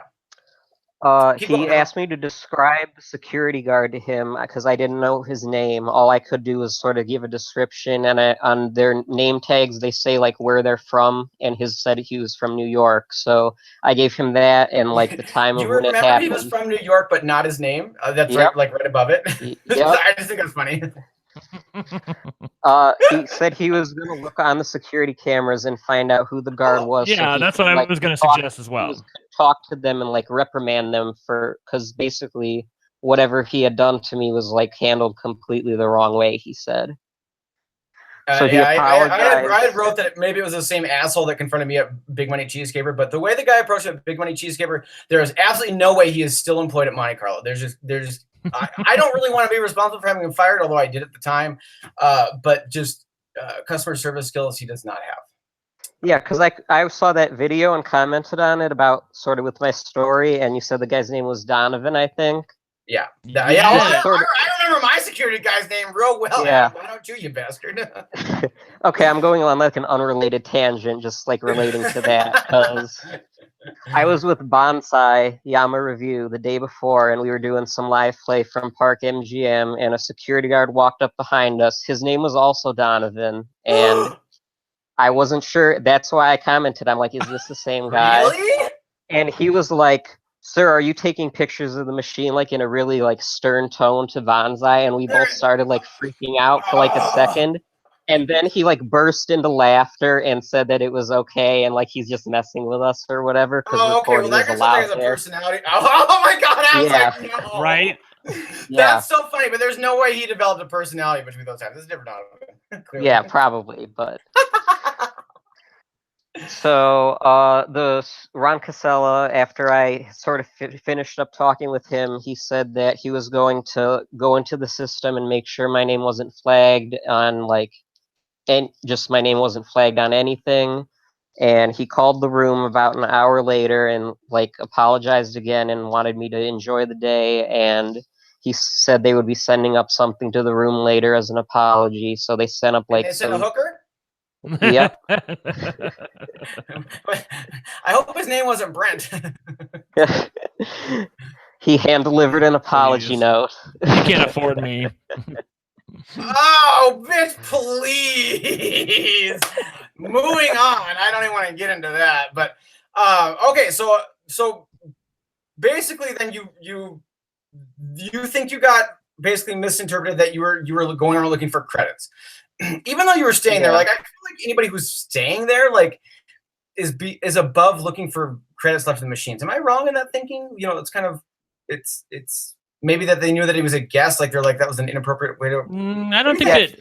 I think that it's still possible. Like, so especially if you're losing your money. I mean, I'm sure there are people who stay there. It's not an expensive place to stay. Let's be honest. Yeah. That was No shade at you, Adam. I've stayed there once before myself. I'm just saying it's not like the Wynn or something where it's That's gonna pay a why lot. I'm saying that shares no A-lister Right. now that she residencies there, but that's And I think that it's definitely possible that people could have a bad night, lose their money, and start looking for. Remember the guy who took my mom's money? Remember that video where my mom lost her money? I remember that very well. Like I keep saying, I'm not. Somebody asked if I left the ticket at the machine last time. I said I'm not Brent's mom. Honey, that guy had won $5,000 about 3 hours before. I mean, and he stole my mom's. Back then. Like I'm not surprised by that at all. That shit can go quick. Yeah. Anyway, sorry. Yeah, so actually the guy had said that he thought it might have been a case of mistaken identity, like there was somebody who sort of looked like me doing that, but since the guy who took my ID like radioed in and checked my name, and then he went into the whole like, you've been accused of bonus chasing, I don't know how that could be the case. I agree. So what I was thinking is that, okay, so this advantage play thing isn't new to slots, but it certainly is like making a little bit of a comeback, I think. And so back in the days of Clue, when Clue was on this strip, Clue is very much an advantage play machine. You could walk into a casino, and many times I've walked to it when there was just one thing left and nobody fucking playing it. I'm like, this is insane. But I remember on two different trips that I was there, like in December and then there in March, and I would always walk by the clues and check them, and I sit down and play one. The same guy had come up when it was close and sat by, and he would fumble around with the settings on the machines and stuff like that until somebody picked off another player. Like he would only play if there was like 3 things left or something. He had this it's only going to be profitable for me in the instance of there being 3 things left. So he would fuck around with the login thing for player's life. And I knew this guy's look. I'm like, it's the same fucking guy from last time. And then as soon as it gets to as soon as somebody knocks off that other person, he sits there and fast plays. And it was the most absurd thing in the world. And I've done some more research on this, and I know that there actually is like a group of people that all they do all day is just walk up and down the strip and check advantage play machines, because there's quite a few different ones now. Yeah, at my local casino, there is actually a group of people that do that, and like they've seen me doing it, and they've like introduced themselves to me. So it's like whenever we're all there, it's like we're all competing, and it's just like a waste of time. I told a pal about a machine to do that on at Fox's last weekend, and he was floored when after he had went to check and he was playing a machine nearby or something, somebody else came up and did the exact same thing and checked the screens. Like he was floored that there was other people that were doing that. Yeah. And they're out there. It's interesting. Brent, talk to us. You look like you're getting sleepy. No, I just don't want to interrupt the story. Really? Yeah. I don't interrupt. You interrupt. I tell stories, but I drone kiss on. my ass, I'm bitch. just telling you, being honest. Fuck you. So I wouldn't be surprised though if hotel security bans these people, because in my thought process is they can be some real fucking assholes, the way they're like vultures and just hovering over a machine. I don't hover over machines. I do check them, but I do not inconvenience somebody else's gaming experience in order to do so. Yeah, I spoke to the guard about that. Like I asked him about like the checking the wilds and everything, because I'm like, is that okay? Like, there's nothing to worry about with that. Sure. And he said as long as you're like putting your own money in the machine and not taking money or like convincing other players to get up off the machine or something like that. He said that like not convincing other players to get up off the machine. Yeah, he said something about like, I don't know if it was like those annoying people who go around like wishing you good luck, and then when you get a bonus, they're like, "Oh, I brought you that lucky $20." I think he might have mentioned something about that, like being illegal or just frowned upon or whatever, but I didn't really understand what he was saying in regards to that. Just to be, I mean, I'm all for talking about like the bubbles and advantage play and all that, but it seems to me it's just it's a case of mistaken identity, not for you specifically, it's a case of mistaken identity for what they think you are. They think you are the person, because you didn't put any money in the machine, they think you're the person going around checking to see if there's money left in the machine when you are doing your checking for the bubbles thing. And the fact of the matter is that you're not doing that, but they can't tell that because they see you not putting money in a machine and going around hitting buttons. So if they knew what you were really doing, Adam, they would never have stopped you. It's just a case of you look that way because who else does that? Who else touches machines without putting money in them? We do, because we're the smarter gamblers. Yeah. But they don't know. I want to play a little fun side note before I forget. If you would like to be a smarter gambler and want to know more about Advantage Play, you can go ahead and join my Patreon to get access to those videos and find out. I figure if I'm gonna create competition for myself in the casinos for Advantage Play, I can at least I'm not doing that for free. So plus those videos perform terribly. And I will say, me off, so there. Yeah, I know, right? They no, deserve more for that. It really irritates me. I will tell you that we were at Miami Valley Gaming yesterday, and I saw like 3 rows of Ocean's Magic, and my mom was just like, it's like, oh, we need to go check them, and I'm like, Mom, like I'm like the secret. The secret's out, but you never know. Like we went and we checked, and we did find one that had wilds on 1 and 3, so I was all for that.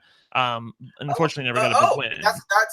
Were they next to each other? Because that's a guaranteed at least win, I guess, going up. Yeah, they were on 1 and 3. Yeah, sorry, but they were from the. I only had 1 spin because they were on the second to highest level. So yeah, I have found them before when there was 5 bubbles all the way across that someone had left. That's insane. I know. Wow.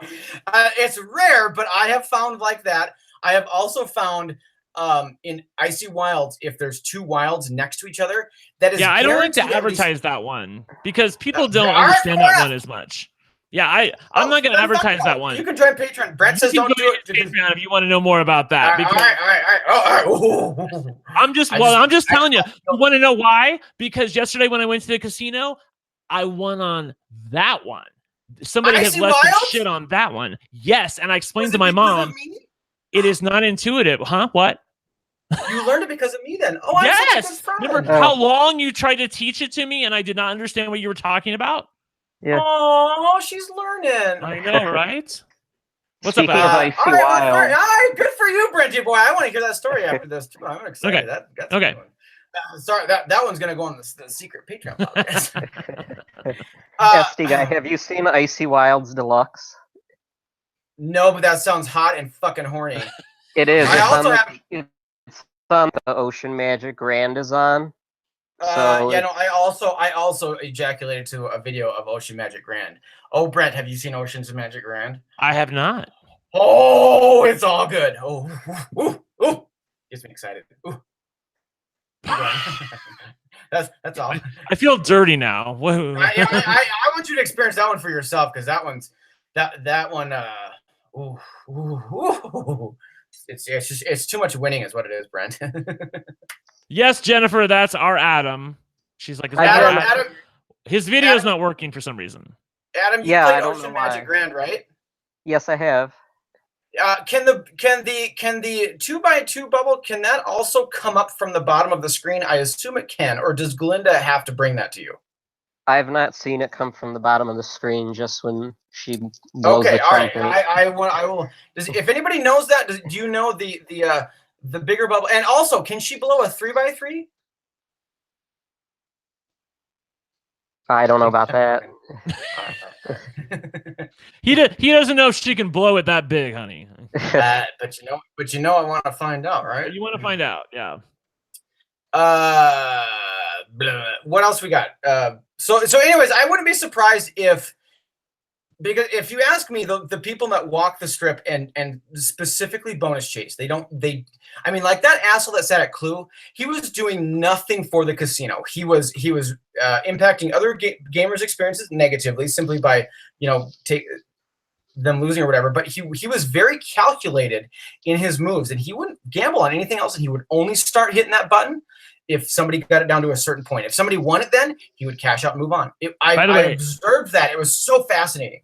I just want to advertise. I'm going to try to get the link in the chat if I can find it.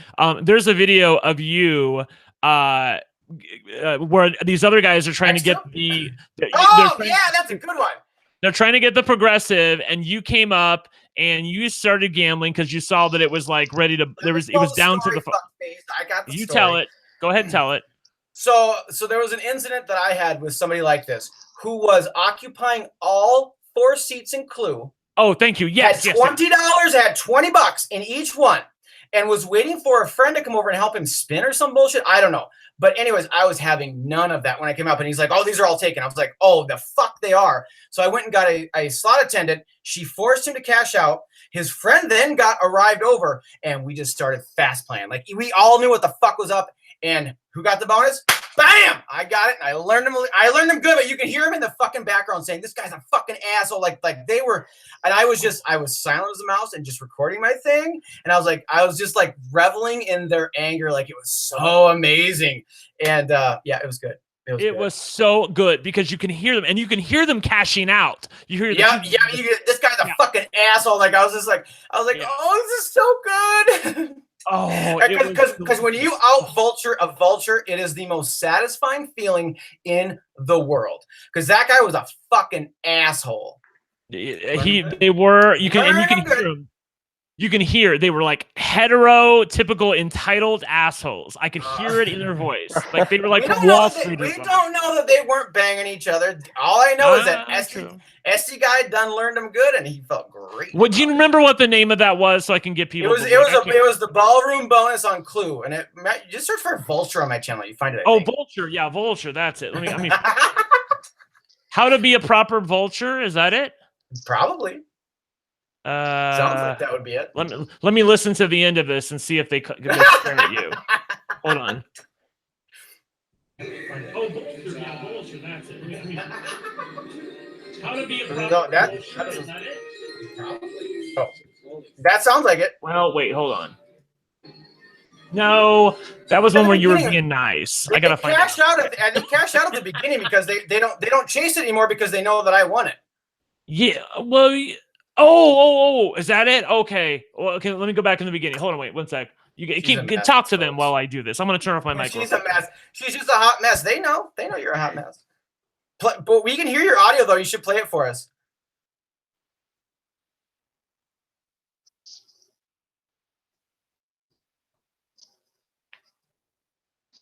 Sorry, folks. I shall tap dance. I guess that was my my purpose here. What was that vulture one? I don't know.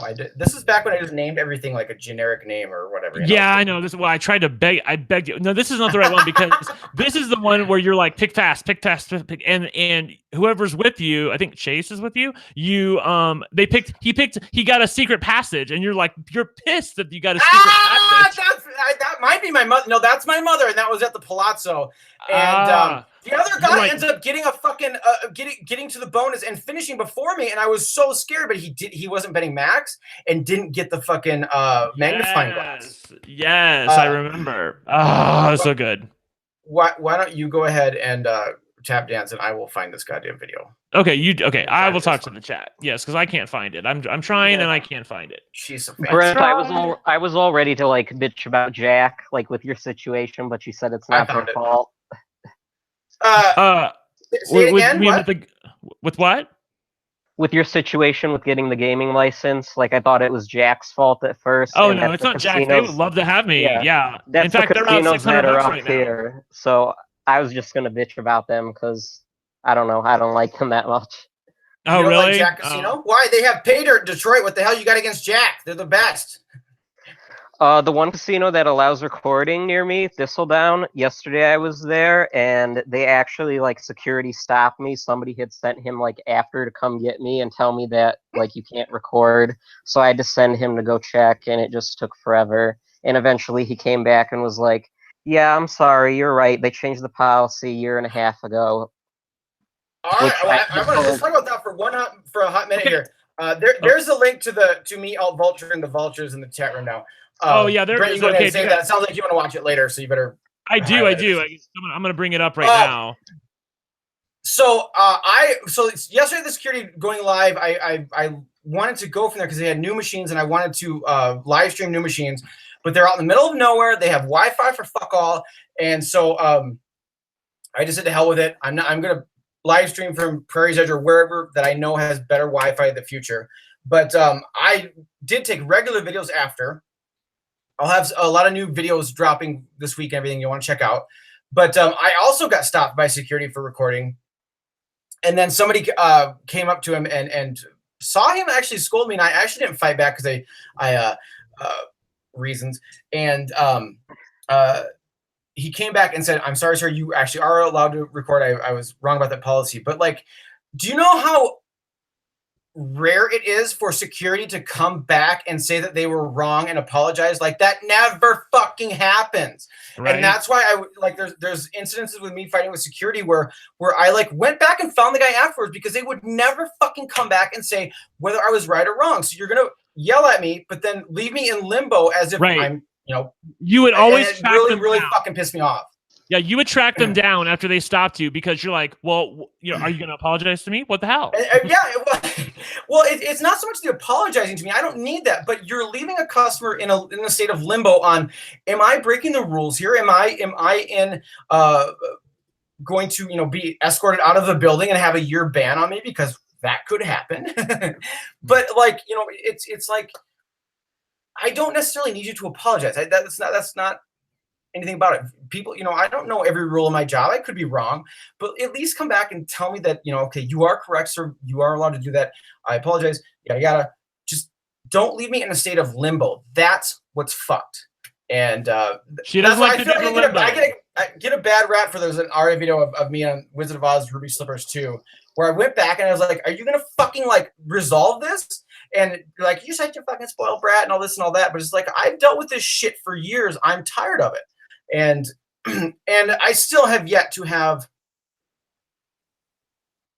If I have had a security guard come back at Aria, it's only been one time, because I still get that shit at Aria. Right. They've been there a year and a half. I'm pretty sure like it had been a year since they had changed the policy, and me, you, and Diana had a guy who came up when we were on Winning Bid 2. Remember that? And they're still. I get it. I understand that it seems like it's an activity that is frowned upon from their perspective. I get that. And that's why it is so difficult to get people's stances to change on it. It's just it just seems like it's an activity that you wouldn't warrant. There's a casino in Minnesota that has it like on the glass doors as you go in, no filming or photography. It's like it's what do you call it when you like frost glass? You like acid burn it, or it's acid burned into the fucking door. and of course, you know, I took video of that as I'm going in, and like, you know, then took video in the casino just to be like, yeah.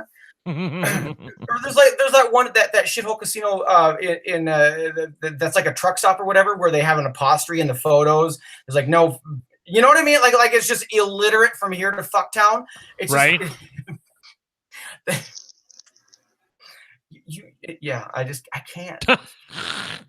Yeah, I can't remember. They had it. Is it they have an apostrophe where there isn't one, or they don't have one where there is supposed to be one? I can't remember. How about it was definitely fucked up and screen share that shit. I don't know. It was really bad. It was great. It's bad, and it's like every 5 feet too. There's like a hallway that you go in, and it's plastered everywhere. Yeah. That's, oh my God. Can Nate return? No, fuck you. Fuck I'm gonna Nate. pay attention. You don't like Invisible Adam? Or hey, I don't want to be invisible. Adam doesn't have a ukulele? Well, I don't know about that. We better find out first. Adam, you want to sing for us? There will be no singing. Sorry. Yeah, we're good too. We're good. We've had enough over the rainbow. No good. We will. Nate and I will live stream to the casino. You can send all your super chat song requests because he is in school, the little shitbag, not doing his homework and playing the goddamn ukulele. And we will live stream within the month on the way there, and then we will live stream at the casino. And it was a lot of fun last time. We had a good time with that, and he wants to do it again, and sort of way. Yeah. Excellent. Cool. Brent's Gaming Lives. I want to talk new slots. I have a very big win on a game called Double Blessings from Aristocrat. I don't think there's any videos of it online, so that's a new one. Okay. I have not gotten the Tarzan bonus yet. I have gotten some decent wins on it. You'll want to check for, especially from the. Have you seen any videos of Tarzan, Brent? I don't. I mean, I've seen the first Tarzan and the second Tarzan with Jane, but apparently there's a new one. Apparently there is. Okay. And so you wouldn't know what I'm talking about then. So the feature that happens in it, some pretty zesty wins there. It's that team actually watched my grand jackpot on The Walking Dead as a team today, and I got some congratulation messages and stuff. It was really cute. I'm kind of like, why are you late? It's been on a couple months, you fucking asshole. I finally played the high roller on Simpsons for the first time. That's nothing new, but for me it was, and it was interesting. What else did I play? I'm gonna go look here. Diana apparently has a video of double blessings. Apparently, just FYI. All right, well I'm beating you, bitch. So good luck. My win's better. Charles is not a fan. I promise that. Charles, I don't know that I'm not a fan of it. This win, I'm a huge fan of, and you will say, Sphinx 4D was awesome, and you will want to add. I'll tell you a secret, Brent. It's for the patrons, people only. Okay. I know something about it that yeah, there we go. I know something you don't know. Have you seen Golden Gecko? I've heard of it. Somebody else told me to play this game. Like they said I would like it. I think you would as well. There's a live stream on my channel of it. Of course, it's in 360 FPS because it's out in fucking Siberia. But you'll see how hot and horny the bonus is. What else did I play here? I don't know. I got nothing else. Sphinx 4D was my first one. I have a subscriber who's in the hospital, who said that they they had a dream that they were winning huge on an Egypt themed slot machine. And right before I went to the casino yesterday, they wished me good luck. And so I said, okay, well, I will play an Egypt themed slot machine for you, sir, to get well. And I sent him the video, and he was correct. Egypt was very good to me. And so I wish him. I want to send him a goodwill. Get better soon, sir. And there's that. Oh, where did I go? So that's looks like that's all I really played or got video of. Or yeah. Golden Gecko. Do we have anything else, Adam? Do you have anything you want to talk about? You tell Brent how much he's a piece of shit and how much you love me. Oh, go ahead. Yeah, Brent, did I explain the story well enough this time for you? Yeah, I figured as good as you can. Because I swear that was the same way I explained it before. Well, I think you did, I pal. don't know. Here's the thing that right before we went on tonight, first of all, I had only seen your story on Facebook. I had not seen a video. Okay, so I sent that like right after it happened. Yeah, so right. So that's what I had seen. So SDGuy's like, have you heard this? And I'm like, no. He's like, well, there's this video up on YouTube. You need to go watch it so you're in the know. And I knew what he was talking about. I'm like, well, he's like, well, just watch the video. And I'm like, I get to it, and we're getting ready to start the show. And I'm like, Mary, it's 36 minutes long. What the fuck? And he's like, just watch the first few minutes. About it. Right. So I watched like 5 minutes, and I'm like, I still don't know what the hell he's talking about. Let's just go. I mean, I figured I knew, but I figured you would tell me, or he would tell me, one of the two. Brent, she's so busy, busy kitty. I know, right? Exactly. Let's take some questions from the chat now. I don't necessarily apologize because I want to have a smoothly. Yeah, that's an empty apology. I want to have a smoothly flowing show for the people that watch the replay. I think that's respectable. I don't want to ignore the chat, but at the same time, we have multi functions to worry about here. So how about we take some questions from the chat if you have any, and Adam, you can stick around for that and ask Adam anything if you want to. By the way, Adam, how tall are you? How tall am I? Are you like tall or what? Was that I'm like 5'10". How big is your cock? Well, I was asking because of the whole NBA. Seems like an average follow-up. I don't know. I was asking because of the NBA thing, and plus there's a picture of you with a doctor, and you look particularly taller than him, and I thought maybe you're like really tall. What, doctors can't be short? Fuck you, Brent. I don't know. The NBA thing is like another YouTube I have for some reason that shows up as the default name for Hangouts, and there's no way you can change it. Do you like NBA? I do. You can change it, but I don't know. Basketball sucks. Yeah, I've looked. Oh, fuck LeBron James. Fuck you. Fuck I don't know. Yeah, fuck LeBron James. I know nothing about basketball. I think it's pretty clear. You're right. You're right. So I just want to point out that when I was in McGlaven Slotgasm chat about 2 or 3 months ago, I floored the fuck out of him when I was able to totally talk football with him. Honey, I know football. You shut the fuck up. I was you know living. football and synchronized swimming doesn't mean you're some butch gay now. Sit down, sir. He Shut up. could not believe it. He was like, yeah, how because the you're fuck? such a feather wear. What do you want to call me? Huh? He's surprised that you sit in front of the TV all day and do nothing else. I'm not surprised. I'm such a. We got questions. I got answers. All right. Did I conquer New Tarzan? No, I have not gotten the bonus yet. Palins asks, did Double Blessings replace Sword of Destiny and Angel Blade? I don't know what the fuck that means. Wait, no, I think I'm saying the wrong name, actually, now that I think about it. Double Blessings is like an 88 Fortunes thing, but I played like some panda bullshit.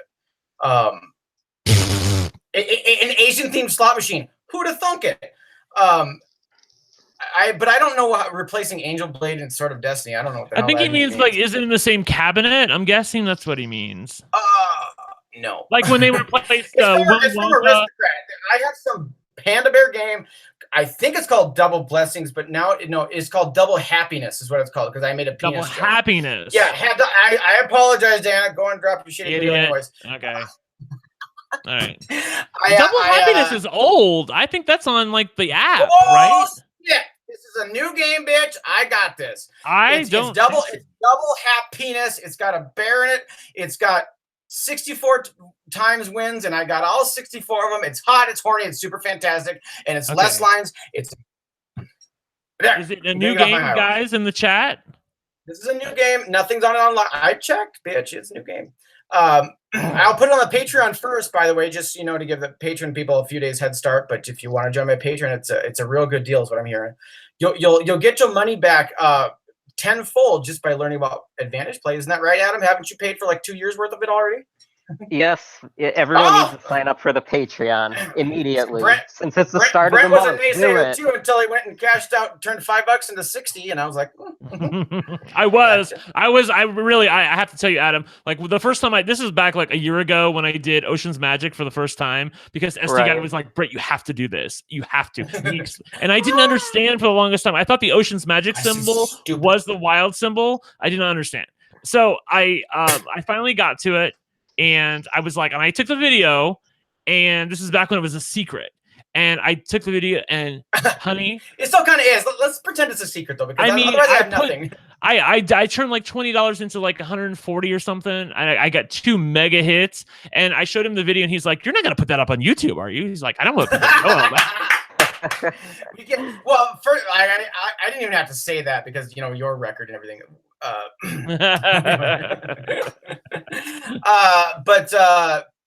Yeah, I don't want to create competition for myself at the casino because I play at places where I see other people at it that watch this shit regularly. It's like, as much as I love you, Pumpkin, sorry. Some of the people at my casino that walk around and do that, like they tell other people what they're doing, and I'm like, no, what's wrong with you? Why would you? Why are you telling?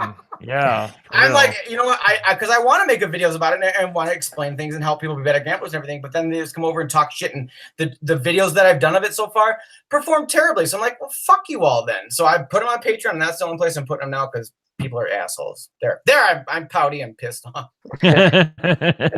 Oh, you were gonna tell me about the new Tarzan? I'm sorry. Or we want to answer more questions. I know someone asked, what's your biggest win, SDGuy? Oh, that was from T Heads or whatever.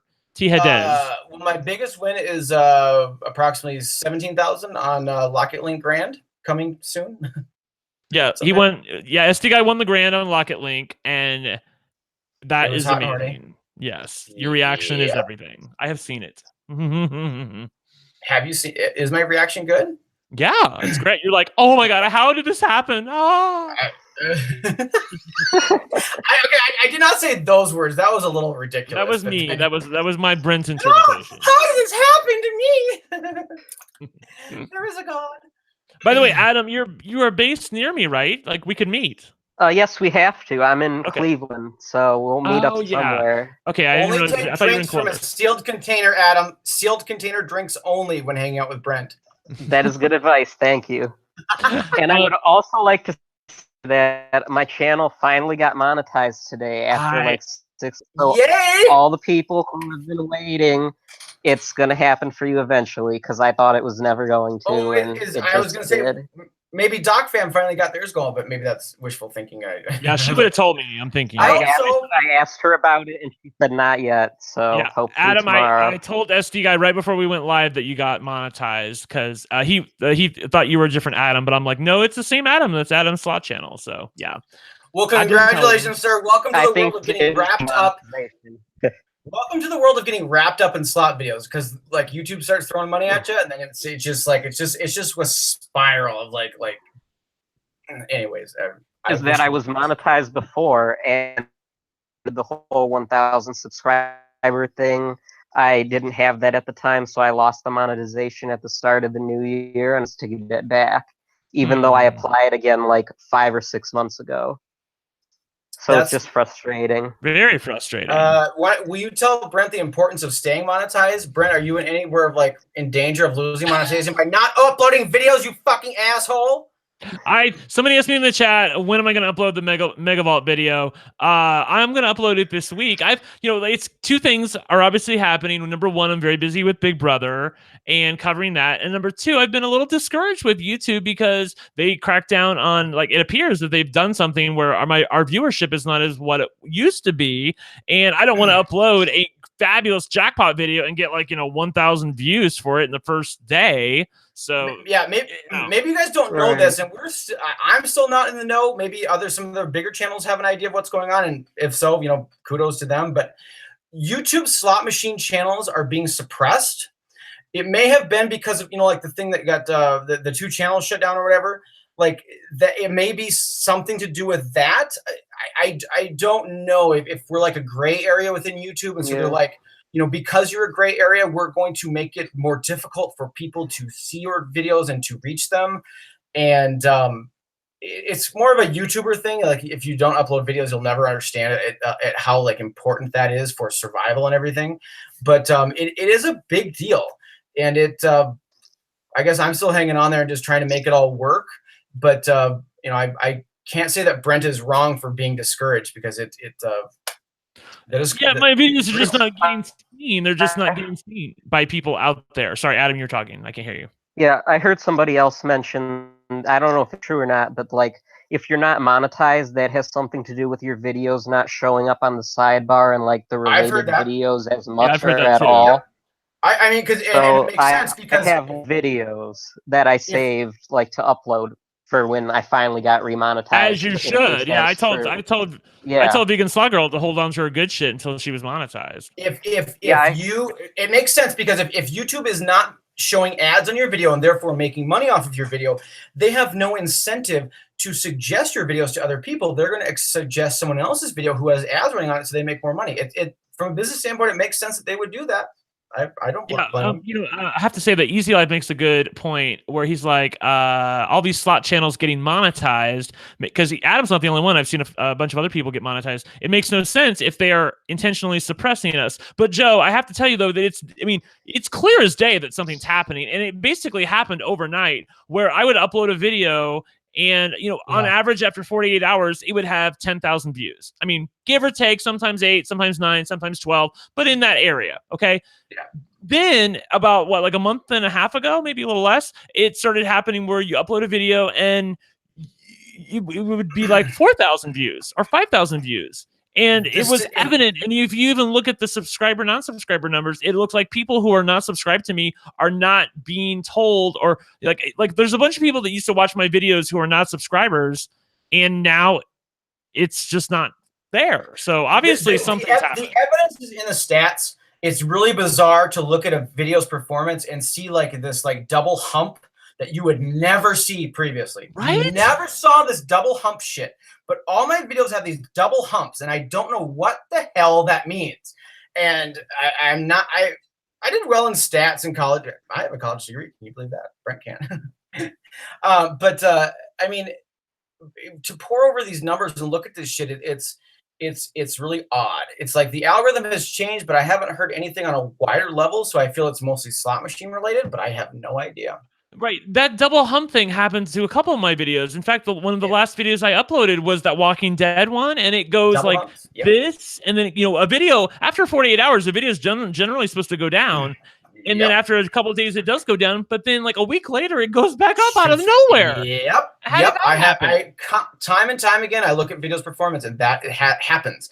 So and I never saw that before. So I feel like that, whatever will solve the problem, will be related to that, but I don't know what that means.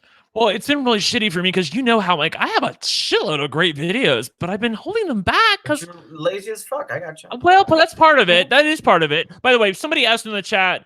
Actually, quite a few people asked Big Brother. They don't understand what I'm talking about. The TV show Big Brother that's on CBS. I cover Big Brother for Rob as a podcast, and I'm doing podcasts 2 to 3 days a week, and I'm watching the live feeds all the time. That's what I do for them. So it takes up a large majority of my time, whereas before I didn't have to do that. So that's what I'm talking about. Right. I'm really enjoying the season 2 so far, so Brent does know what he's talking about. We're not going about Big Brother. No. As far as I see Jessica here saying, you even hear bigger channels complain about this. Yeah, no, we've looked at like Slot Lady, Brian Christopher, everybody. We know that this is happening to slot channels, period. Nobody's immune to this. Yeah, that's true. Within the slot community, at least I haven't found anyone. I haven't found one either. Yeah, I have seen many other channels try to avoid it or whatever, but or make interesting attempts, but nothing seems to work at this point that I have noticed. So I assume that whoever finds the fucking magic, key to do stuff, and there could be a magic key to figure it out, will not tell the other channels because it's a competitive advantage. But it'll be self-evident, I feel like, because you can't hide your tags in your description. We'll pick up on it. We'll pick up on it. Yeah, I mean, we'll pick up on it. It's fine. But it is so interesting to see like it happened to everybody, and it happened the day that I uploaded my Walking Dead jackpot. That was the first day of it. Yep. So I remember I was like, why is this so shitty? it was very apropos that's when that started, but that was the first day of it, and we're seeing that now. But I also saw an article the other day that was just dropped a few days ago saying about how YouTube made some mistake when it came to gaming channels, and that they made a mistake is what they called it. So I don't know if they overcorrected and that's how the 2 channels got shut down, and so they like moved back a little bit, but we're still being suppressed. I don't know. I have been told that firearm channels have basically been run off of YouTube, and they can do that simply through their algorithm. YouTube can basically make your channel disappear. They don't have to blacklist you. They can just do the smallest tweaking of things and basically make you undiscoverable and therefore put you out of business. Right. So and with the subscription boxes being all messed up too, that's another thing. I'm sure that's hurting the viewership. People not getting the videos, not getting the notifications because YouTube's just a disaster. They've grown way too fast for themselves. They have growing pains, and it's really unfortunate that it feels like that the creators are the ones that have to foot the bill for it. They put us in experiments. I'm in an experiment right now where I don't see thumbnails, and this has been widely reported. I open up YouTube one day and thumbnails don't show up. I just get a still of the middle of everybody's video. So if I go to my homepage, your custom thumbnail will not show up for me. I basically can't use YouTube right now because I don't know. Like the thumbnail could be of somebody's foot. It's just like, when they move the camera around or something. Like it was just a split second, but that's what the fucking thumbnail comes up as. I'm in that experiment, and it's lasting for a few months. They can't even give you the option, like if you want to opt out, do they?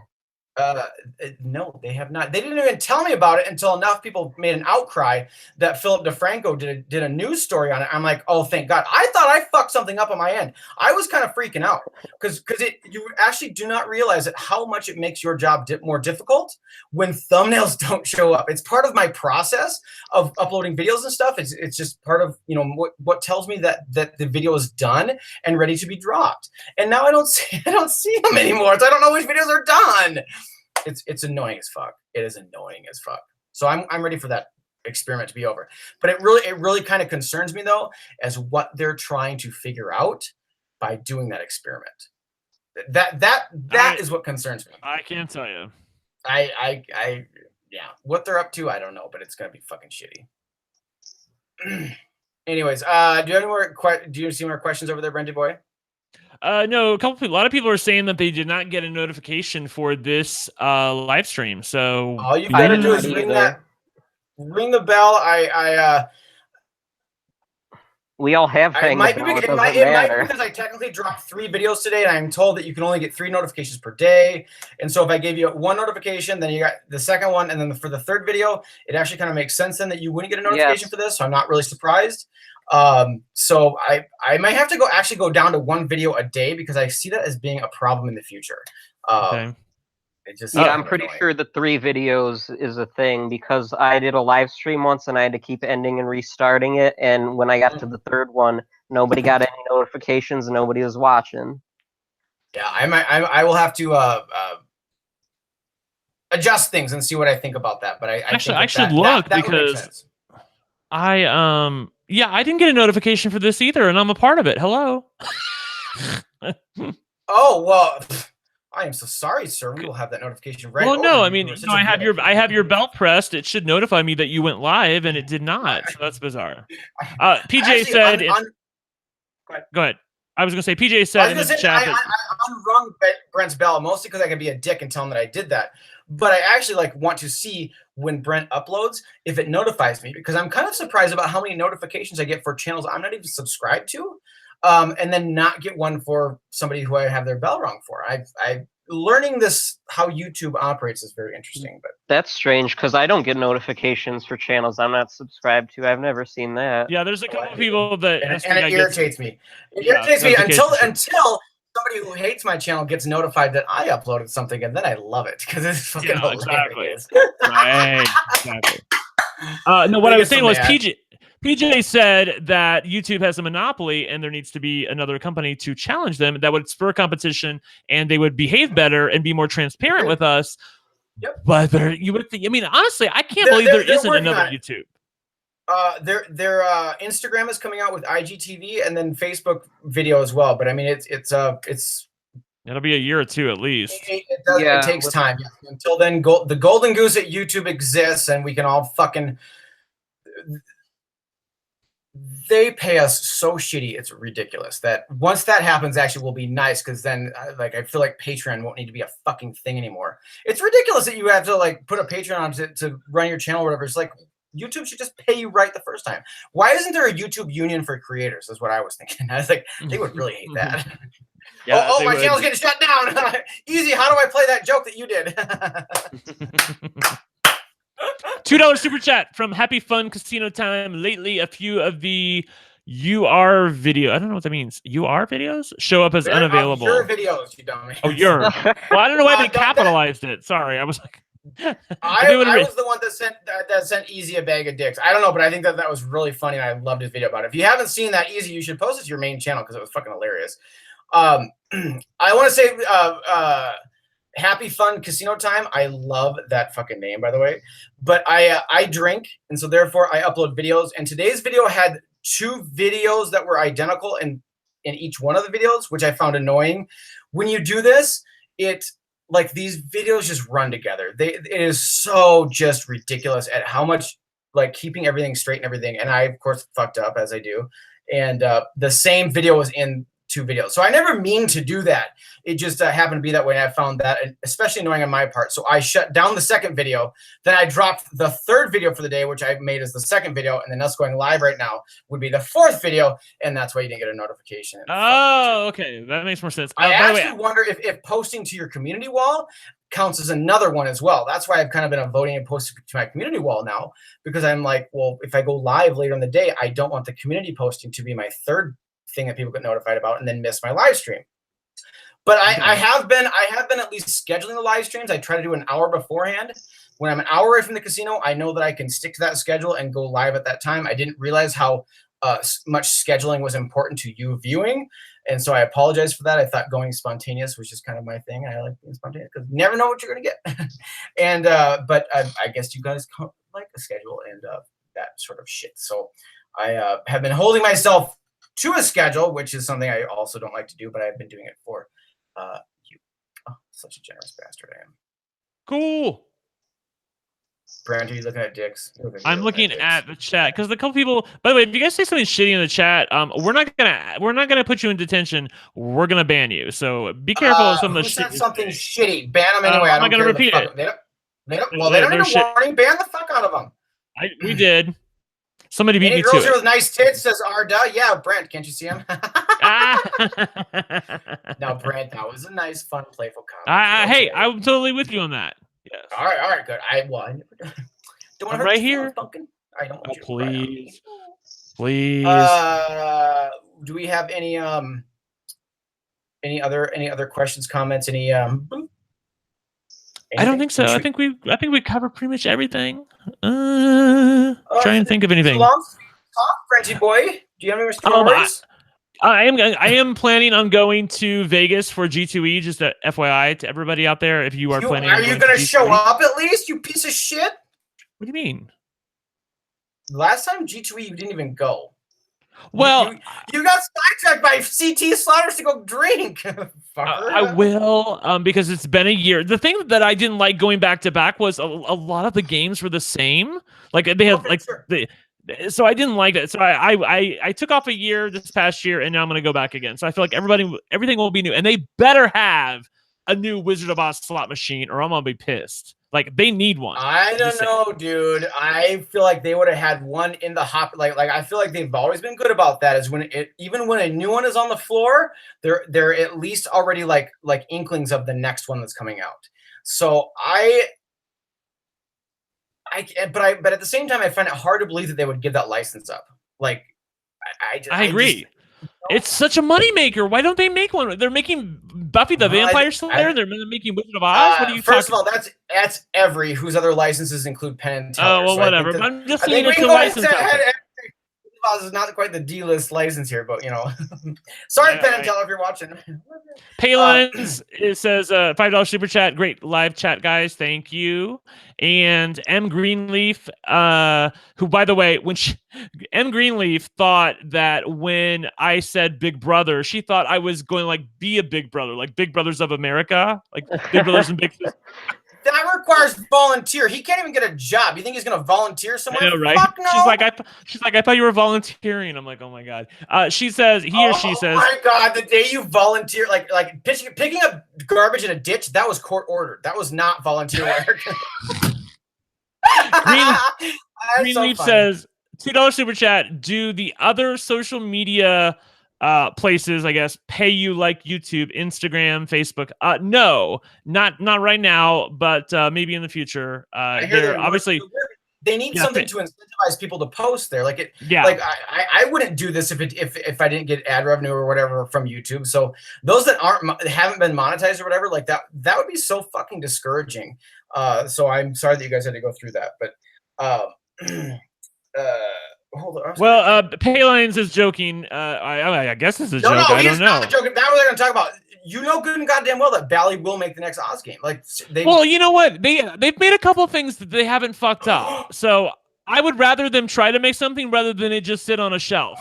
Okay, I will accept your argument there that a Bally title is better than nothing. However, you can go fuck yourself if you think that. I do not want. Bally is a very specific kind of gameplay. The artistry, everything is very specific. I have not played the new Wonka. I'm not avoiding it. I haven't found it anywhere, so I'm going to go ahead and say that I actually don't think Bally fucked up on that one. I think it's done well enough, that title, but it's not nearly enough places that I think it should be, I guess. Okay. Ed Wingling says, do you believe the amount of slot channel viewers is growing because there are a lot more slot channels now competing for attention? Ed, my answer is I think that the people who are watching slots on YouTube is generally stagnant, maybe growing a little bit. But I will also say, if you're looking to start a slot channel, don't. Just don't. He doesn't want the competition. We don't need anymore. We have enough. He makes a good point that yes, you the viewer only have so much time to watch videos on there, and I want it to be mine. Absolutely, I will not like fuck over other slot channels that I consider my friends and everything. Like I want to grow together with them, so I would never do anything to Diana's channel or Brent's channel in the way of shady to make their channels perform worse. But I certainly do think that there's channels out there that do that do things like Brent, you can laugh all you want to, but it's fucked up. It's fucked up. I was making a bad joke. Yes, I know you would never do anything intentionally, but I was like, oh, okay, all right, I guess. Okay. Okay, that is a good joke, but I was on my soapbox, you bastard. Oh, okay, sorry. Yes, I very much consider Brent part of my shtick, my jokes, and everything. If I didn't have him to make fun of, I'd have to pick up the next gayest person. That's Bingo King. Bingo King does it right. The jokes like Brent does himself. There's just. Brent, you're such an asset to me. I don't know if Bingo King could take the stuff that you say about me. I'm not Bingo sure. King could never take your place, Punk. Okay. Bingo King, contact me. He's not uploading videos. I gotta find somebody new. What was I? And so I absolutely think that there are good people that try to do this and try to do it the right way, and I think there are bad people that see a honeypot of a situation, come in, take advantage of it. And it's I guess it's probably life. I guess I don't know. But I mean, there's been a lot of channels out there that have now gone defunct, basically because they started doing it as a hobby or whatever, and it just Yeah, we had a whole montage in the in memoriam category on. That was good. That was well played, sir. That was funny. That was very funny. I love that. And one of the people came back to life for 7 seconds. Best slot hits of 2014. He uploaded a video that lasted like 7 seconds, like 2 days after Joe had that on the award show. To try to stay relevant or what? Like I don't think he even knew about it. Honestly, he may have. I don't know. Hilarious. Yeah, he uploaded like a 7-second video of like a big line hitters. I forget what it was, honestly. It's Little Green Men. Yeah. Spiny Dauber, you're an asshole. Okay, Spiny Dauber says a $5 super chat. I think your videos would be better with film scenes cut into the middle of them. Now, I don't watch these other slot channels that religiously, but I'm pretty sure that's a shade joke at JFK, and that makes that hilarious. Well played, sir. I like that. I believe that's what he does. He does that. It's as far as being good at this, it's important to watch your competition to see what they're doing well, see what and just kind of understand the community around you. But I really can't bring myself to watch his stuff. I have a gist of what it's about, but like it's so cringy, and I can't do it. Yeah, I can't support trying to rip people off. Basically. Oh, I won't support trying to rip people off. I won't at all. But if you look at his video views and how he's performing, like it's something. It makes me actually sad that it's actually the viewer that's being preyed upon there, and not so much people are always looking to get rich quick. I'm telling you, that's the reason why. Off the backs of uneducated viewers. Oh, well, I'm not just talking about him. Like, I mean, the people who are watching are hoping to get rich quick. They're thinking like they found a magic bullet or something when they watch this stuff. No. I get you. And I actually had another YouTuber message me after I did the video comparing the 1 cent and 2 cent denomination machines, because that is a fact. And I'm trying to make people a smarter gambler because I'm doing a good thing out there. I got shat on because they bought his fucking book or whatever, the $250 bullshit that he has, and telling me that they know what's going on and that I don't know anything at all. And that really pissed me off. I'm not going to say their name because I actually think they're a very kind person. And but that kind but misguided. Yes, that was very well put. Yes, very misguided, and they've drunk the cool. Anybody who follows a cult or whatever, it's like it's not their fault. They've been brainwashed by somebody, and so it's just it is what it is. But I was disheartened to hear that. Yes. Degeneration Nation has a question for you, SDGuy. Can you that's agree? A lovely name. Can you agree that Brent's new haircut looks identical to his penis? I don't understand what this question means. Is it as big? I have no idea what why that those means. flashbacks have to come back? Brent sent me his dick pic. Okay, it was unsolicited. I did not want it, but why did I send that? I don't know either. But moving on. But I'll go to open my phone. It was back in the earlier days of smartphone, because I actually had the picture like preview turned off because I went to get my cell phone fixed one day, and somebody else sends me a dick pic right as they're powering up my phone to show me that it works. And it goes on the screen, and the person's looking at this. I'm like, oh, that was wonderful timing. Thank you for sending your dick pic then. And so ever since then, I have had the picture preview turned off on my phone. And I go to open Brent's text message, and there's his dick. And it is one of those things that when you see it, you didn't want to, but you now cannot unsee it. It's forever burned in my brain, and I hate him because of it. And because I was so bitter about it, I did forward that on to Diana. So I had somebody to suffer with me. I had somebody to suffer with me. I questioned whether I could do that to Diana or not, but I was like, I think Diana has a good enough sense of humor that if she has a problem with this, then she has a problem with this. But sorry, Diana, I need somebody to grieve with about this. Thank you for being a friend, and she has been a very good friend. But anyways, how do we get onto your? Well, I obviously wait. Okay, Degeneration Nation says put a Coke can next to your face, Brent. Those photos are identical. So obviously, this is the guy. There's one guy out there that I sent my dick pic to. I was feeling it one night. I was like, sure. Do you want to see my dick? He's seen the picture. He's seen the picture. Exactly. I forget the name of the guy. I honestly can't remember. That is hilarious. Oh my God, I feel so good because that's why I make the jokes about the Diet Coke can or whatever. Like, do it just for the taste of it or what have you. Like that is so funny because it's like, okay, all right, awesome.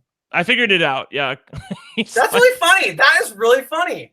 I forget the name of the guy, but yeah, you were incredulous. You have it next to a Coke can to be able to tell the viewer exactly the size and dimensions of it. You know, like Walt Disney's trick of because people play tricks.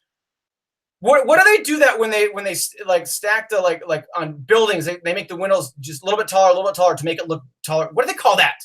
I don't know. Like it's all about perception, or it's a mind trick. But anyways, it basically it made his cock look bigger or something. I don't know. I knew what it was attached to, so it was matter how thirsty I could be. I was drinking none of that Coke. I knew what it was attached to, and all I could say was, what a waste. What a waste of a... I'm pretty sure that was actually submitted as evidence for the Forced perspective! Forced perspective! Yeah. Two-arm bandito for the win. Thank you, sir. I was looking for that word. Thank you, two-arm. Forced perspective. Yes. Walt Disney's Main Street. The windows on the Main Street, as you look up, like you can visibly tell this, but you don't notice it. Right. That the windows on Main Street go smaller and smaller as you go up, and it makes it look taller and bigger. It's interesting. I like that shit. I like the things that people do to play tricks on you to make you think something else. And a lot of slot machines do the same shit. And I actually believe that WMS got in trouble for Ruby Slippers 2. The pay lines on it, if you get 5, okay, so you got 3 of a kind, and in order for them to show you the entire pay line, they took the same box that was highlighted around the first 3 figures, and they dimmed it a little bit. If you go back and watch this, you can see it. And the Gaming Commission, they got I think they got basically verbally in trouble, like, you know, you're getting close to the line here. Them saying this, that it subconsciously was telling the viewer that I got a 5 of a kind when really I only got a 3 of a kind, and they were afraid that was giving the viewer an yeah, it was really close. Yeah, I think that's fascinating. First of all, I love the fact that we know that there's a commission that looks out for the player. Like if that ever went away, I would never gamble. First of all, if you don't trust slot machines, first of all, why are you gambling?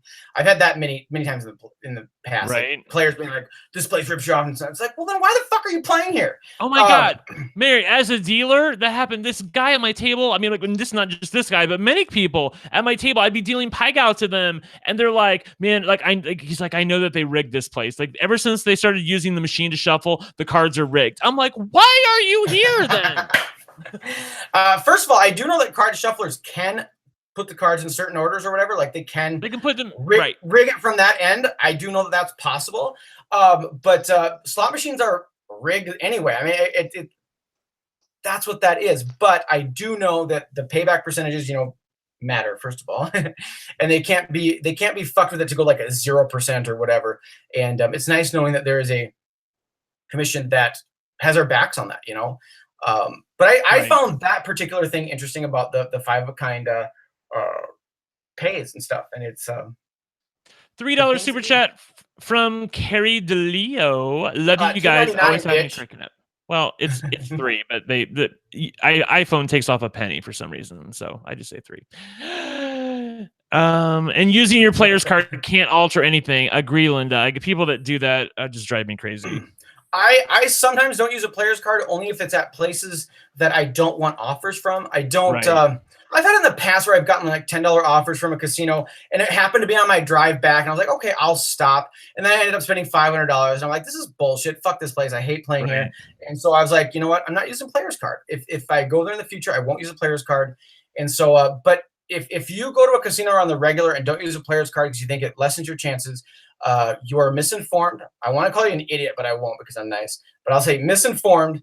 It has been proven that slot machines paybacks have kind of tightened over the years as comps have increased. So it's almost like you, the slot player, are basically paying for it anyway. You might as well take advantage of it. If you're not using a card, you are leaving money on the table. Use the damn card. Agreed. But just be conscious to the subconscious marketing efforts that they have to get you in the door, and that you won't spend more money because of it. Brent and I were just talking about this beforehand, how the places he lives in a place now where there's a lot more casinos, and he's finding that he's been spending a lot more at those casinos, and the tricks that they do to get you just in the door and how they get more money out of it. So be cautious of if you're only going in to spend $4 in free play, leave your wallet in the car and stick to your guns. We've all been agreed. All right, Adam, do you have anything else to say? I kind of feel like we took the show over and you just kind of sat back and listened like a. I'm not. You mean like relating to the security or just anything in general? Anything you want to talk about. Who's cuter, Brent or me? Watch your answer. You, of course. Oh, come on. Detention. Get out. I guess I'll send you talk about my Vegas trip a little bit. Oh yeah, what happened in Vegas? So this is your first time to Vegas, or yes, are you a winner or a loser? First time in Vegas. I was a loser, but it was a lot of fun. Loser. Yeah. What was your biggest win? Oh God, my biggest win was like not even like $100 on Mega Vault.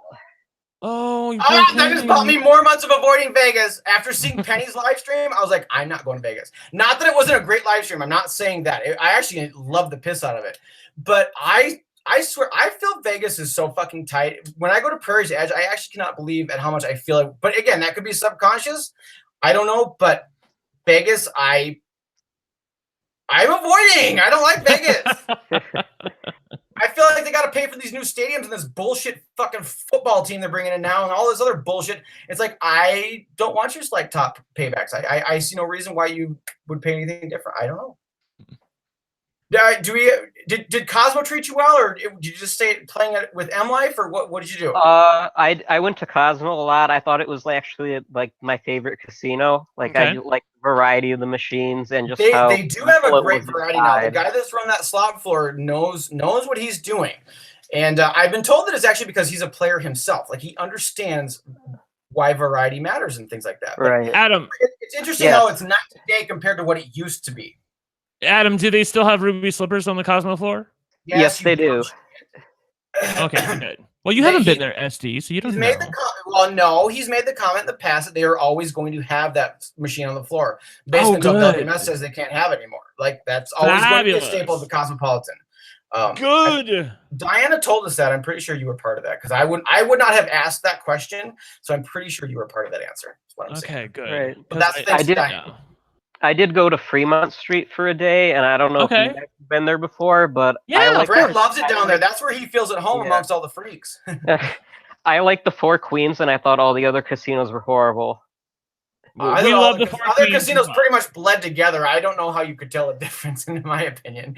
I agree. Well, I just was in them for like 10 minutes, and like I walked around and didn't really see much, Adam, that I wanted to play. Did you play any of the old games? Yes.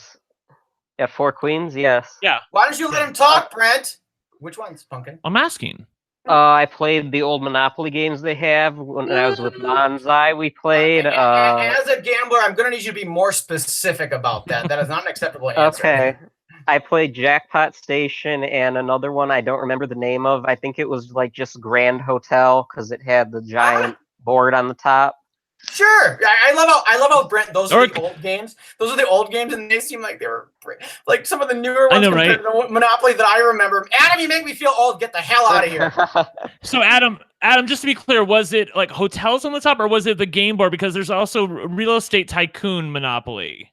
I think that was it. It was the Super Grand Hotel is what it was. Super Grand. No. He just said no. He just says Real Estate Tycoon. Yeah. You lied. There's no way there's a transmissive Real Estate Tycoon out there. I would like you to prove it. I'm pretty sure that's what it was. Well, it could be because it was next to the Jackpot Station, I guess, which is also transmissive. Exactly. So I'm going to eat words on that. I'm going to say that Brent loves it. Okay. Fine. I was wrong for the first time ever. Go fuck yourself. Mark it down. When was it? It is, in my opinion, that transmissive reels are a nightmare to upkeep based on how they're really not around much anymore, and they just disappear pretty fast, I think. So that's why I was basically saying that it was. They're so fun. Though. I love transmissive reels. I think that technology is so goddamn amazing, but they don't do them anymore. Plus, they would make the versions of the video version, and to see like the 3-year-old Godfather on just a video screen, it's just fucking ugly. It's just ugly. I mean, Party Train is online or whatever, right? And it shows the video basically. It's just fucking ugly. It's ugly. Yeah, they used to have. Yeah, they had Monopoly Party Train originally as a transmissive mechanical reel, and then they made it video, which is how I played it. And I was so bitter when I found out that originally it was supposed to be transmissive. I think that's why the Wicked Witch of the West slot machine, in my opinion, failed. It might have done okay, but I think it failed. And why is because it was available in video, and most casinos ordered it in video because I assume it was much easier to maintain, or probably even cheaper because it doesn't require the mechanical reels to be in the back.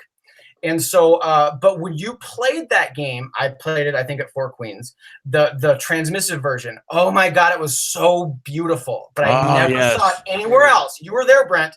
I never saw it anywhere else other than the Four Queens. Everybody else had it in video, and I think that's what made it bomb. If you go look online at Goldfish 2, at least now I think they're getting wise to not just putting a video up, but at least putting like the simulation of an actual mechanical reel behind the images. If you notice how they do Goldfish 2 versus Party Train, they clearly have taken some steps, I guess, in that direction to make it look transmissive, and not just take the easy, half-ass and take the easy out. That was always my gripe with those, and I think I was right. God damn it, WMS, hire me. 7 figures. Let's go. I think Brent may have mentioned you are wrong. Before. Wicked Witch Transmissive was never at Cosmo. That is not a true story. Never was at Cosmo. What did you say, Adam? Sorry, he interrupted you again. I was saying I think Brent may have mentioned it before, but Meadows in Pennsylvania still has all those old Wizard of Oz games like Glinda the Good Witch and Wicked Witch. Yeah, but they were bought by a big corporation and fucking sloughed their slot machine paybacks down the drain. I'm not interested. That's fake news. Hey, Adam, I wanted to ask something. So at Meadows, do they still have Dukes of Hazzard and Green Acres? Because they had those when I was there. Yes, they do. Why was that important over Glinda the Good Witch, you asshat? Well, I already knew they had Glinda the Good Witch. I knew that. And they have all the old Monopoly games like Bonus City and Super Grand Hotel. No, not anymore. They don't. Oh! Know-it-all Nancy don't know shit. No, they don't have any Monopoly? All they have left, I think, is 2 Super Grand Hotels. That's it. Oh, okay. What about like all the old WMS games like Paylines and Lucky Meerkats and What's Paylines? Nobody's ever heard of that. Nobody's ever heard of that game. Cafe Moolah. What's Paylines? I've never heard of that game before.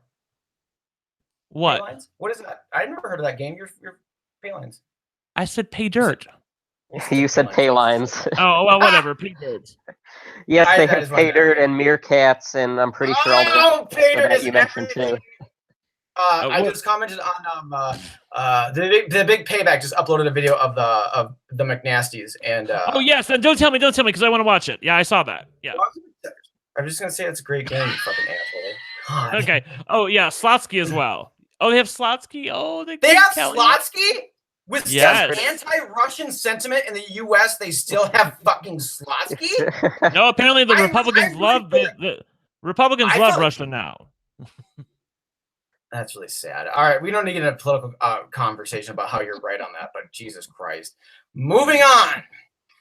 Yeah, just because I put Donald Trump at the beginning of a slot video to basically make fun of him, make a joke, because it was a funny fucking joke, by the way. The amount of anti-Trump sentiment and comments that I got, also and pro-Trump comments and MAGA, hashtag MAGA. No, you guys are, no, don't be fucking dumb. I'm really pissed about how many people commented on that bullshit. I'm really pissed. They were mad at you though. They were like, I know, because I fucking make fun of the guy, but all of a sudden I'm a Trump supporter. Fuck off. It's just a slot video. Don't even get me started on that one, because I'm really pissed. That was a fucking funny clip. And y'all can go fuck yourselves. MAGA. Ryan W said, "I'm sad I'll never get a chance to play Ruby Slippers 2." I agree. Like, if you missed it, I have games that like a Super Team and Over the Rainbow, which I saw and I thought, oh, I'll play it next time, and then the next time it wasn't there, and I never got a chance to play them, and I'm bitter as fuck that I never did. Joanne asked about the John Wayne slot machine. Prairie's Edge has that, Joanne. If you're in the live stream next time, ask you to play that. We will play that. I like that machine. Why is he fucking political now? John Wayne's good, and there's a clone of it that's the Kingdom of the Titans or something. That's not quite it, but it's there's a Rome version of that that's basically a skin of the same thing.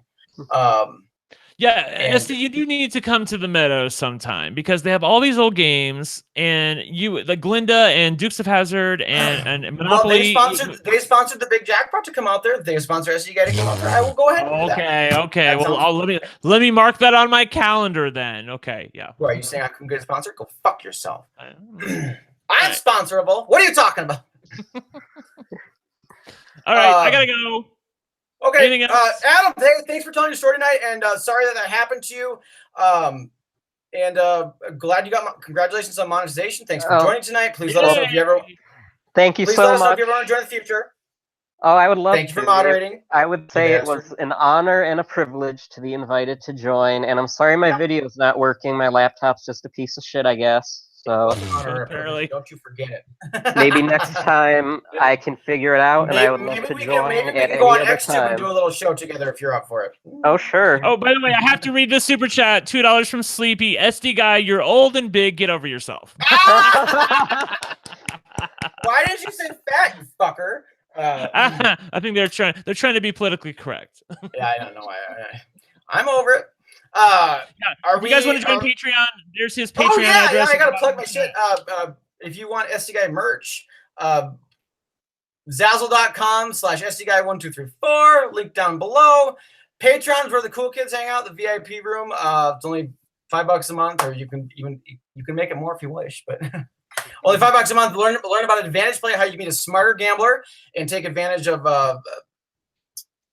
I don't want to see dumber players that played before you, but it kind of is. Yeah, it kind of is. Yeah.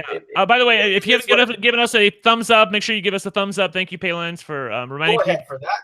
And there's you can even give a thumbs down if you want to. In all honesty, go the fuck ahead. I don't care. Yeah. Give it a thumbs down if you want. It's all good. Yeah. What each one you do either one, because they both work in my favor. But I know you thumbs down people don't like to know that. Poor pumpkins. And if all you watchers have nothing better to do, please subscribe to my channel, because I'll be posting more videos now. Yeah, let's plug this bastard's channel. Well, here, I'm going to put a button for Adam up here, for Brenty Boy, and then myself right here. All right. Thank you so much. That's how you can subscribe, you bastard. Bye. Thanks, guys. Bye.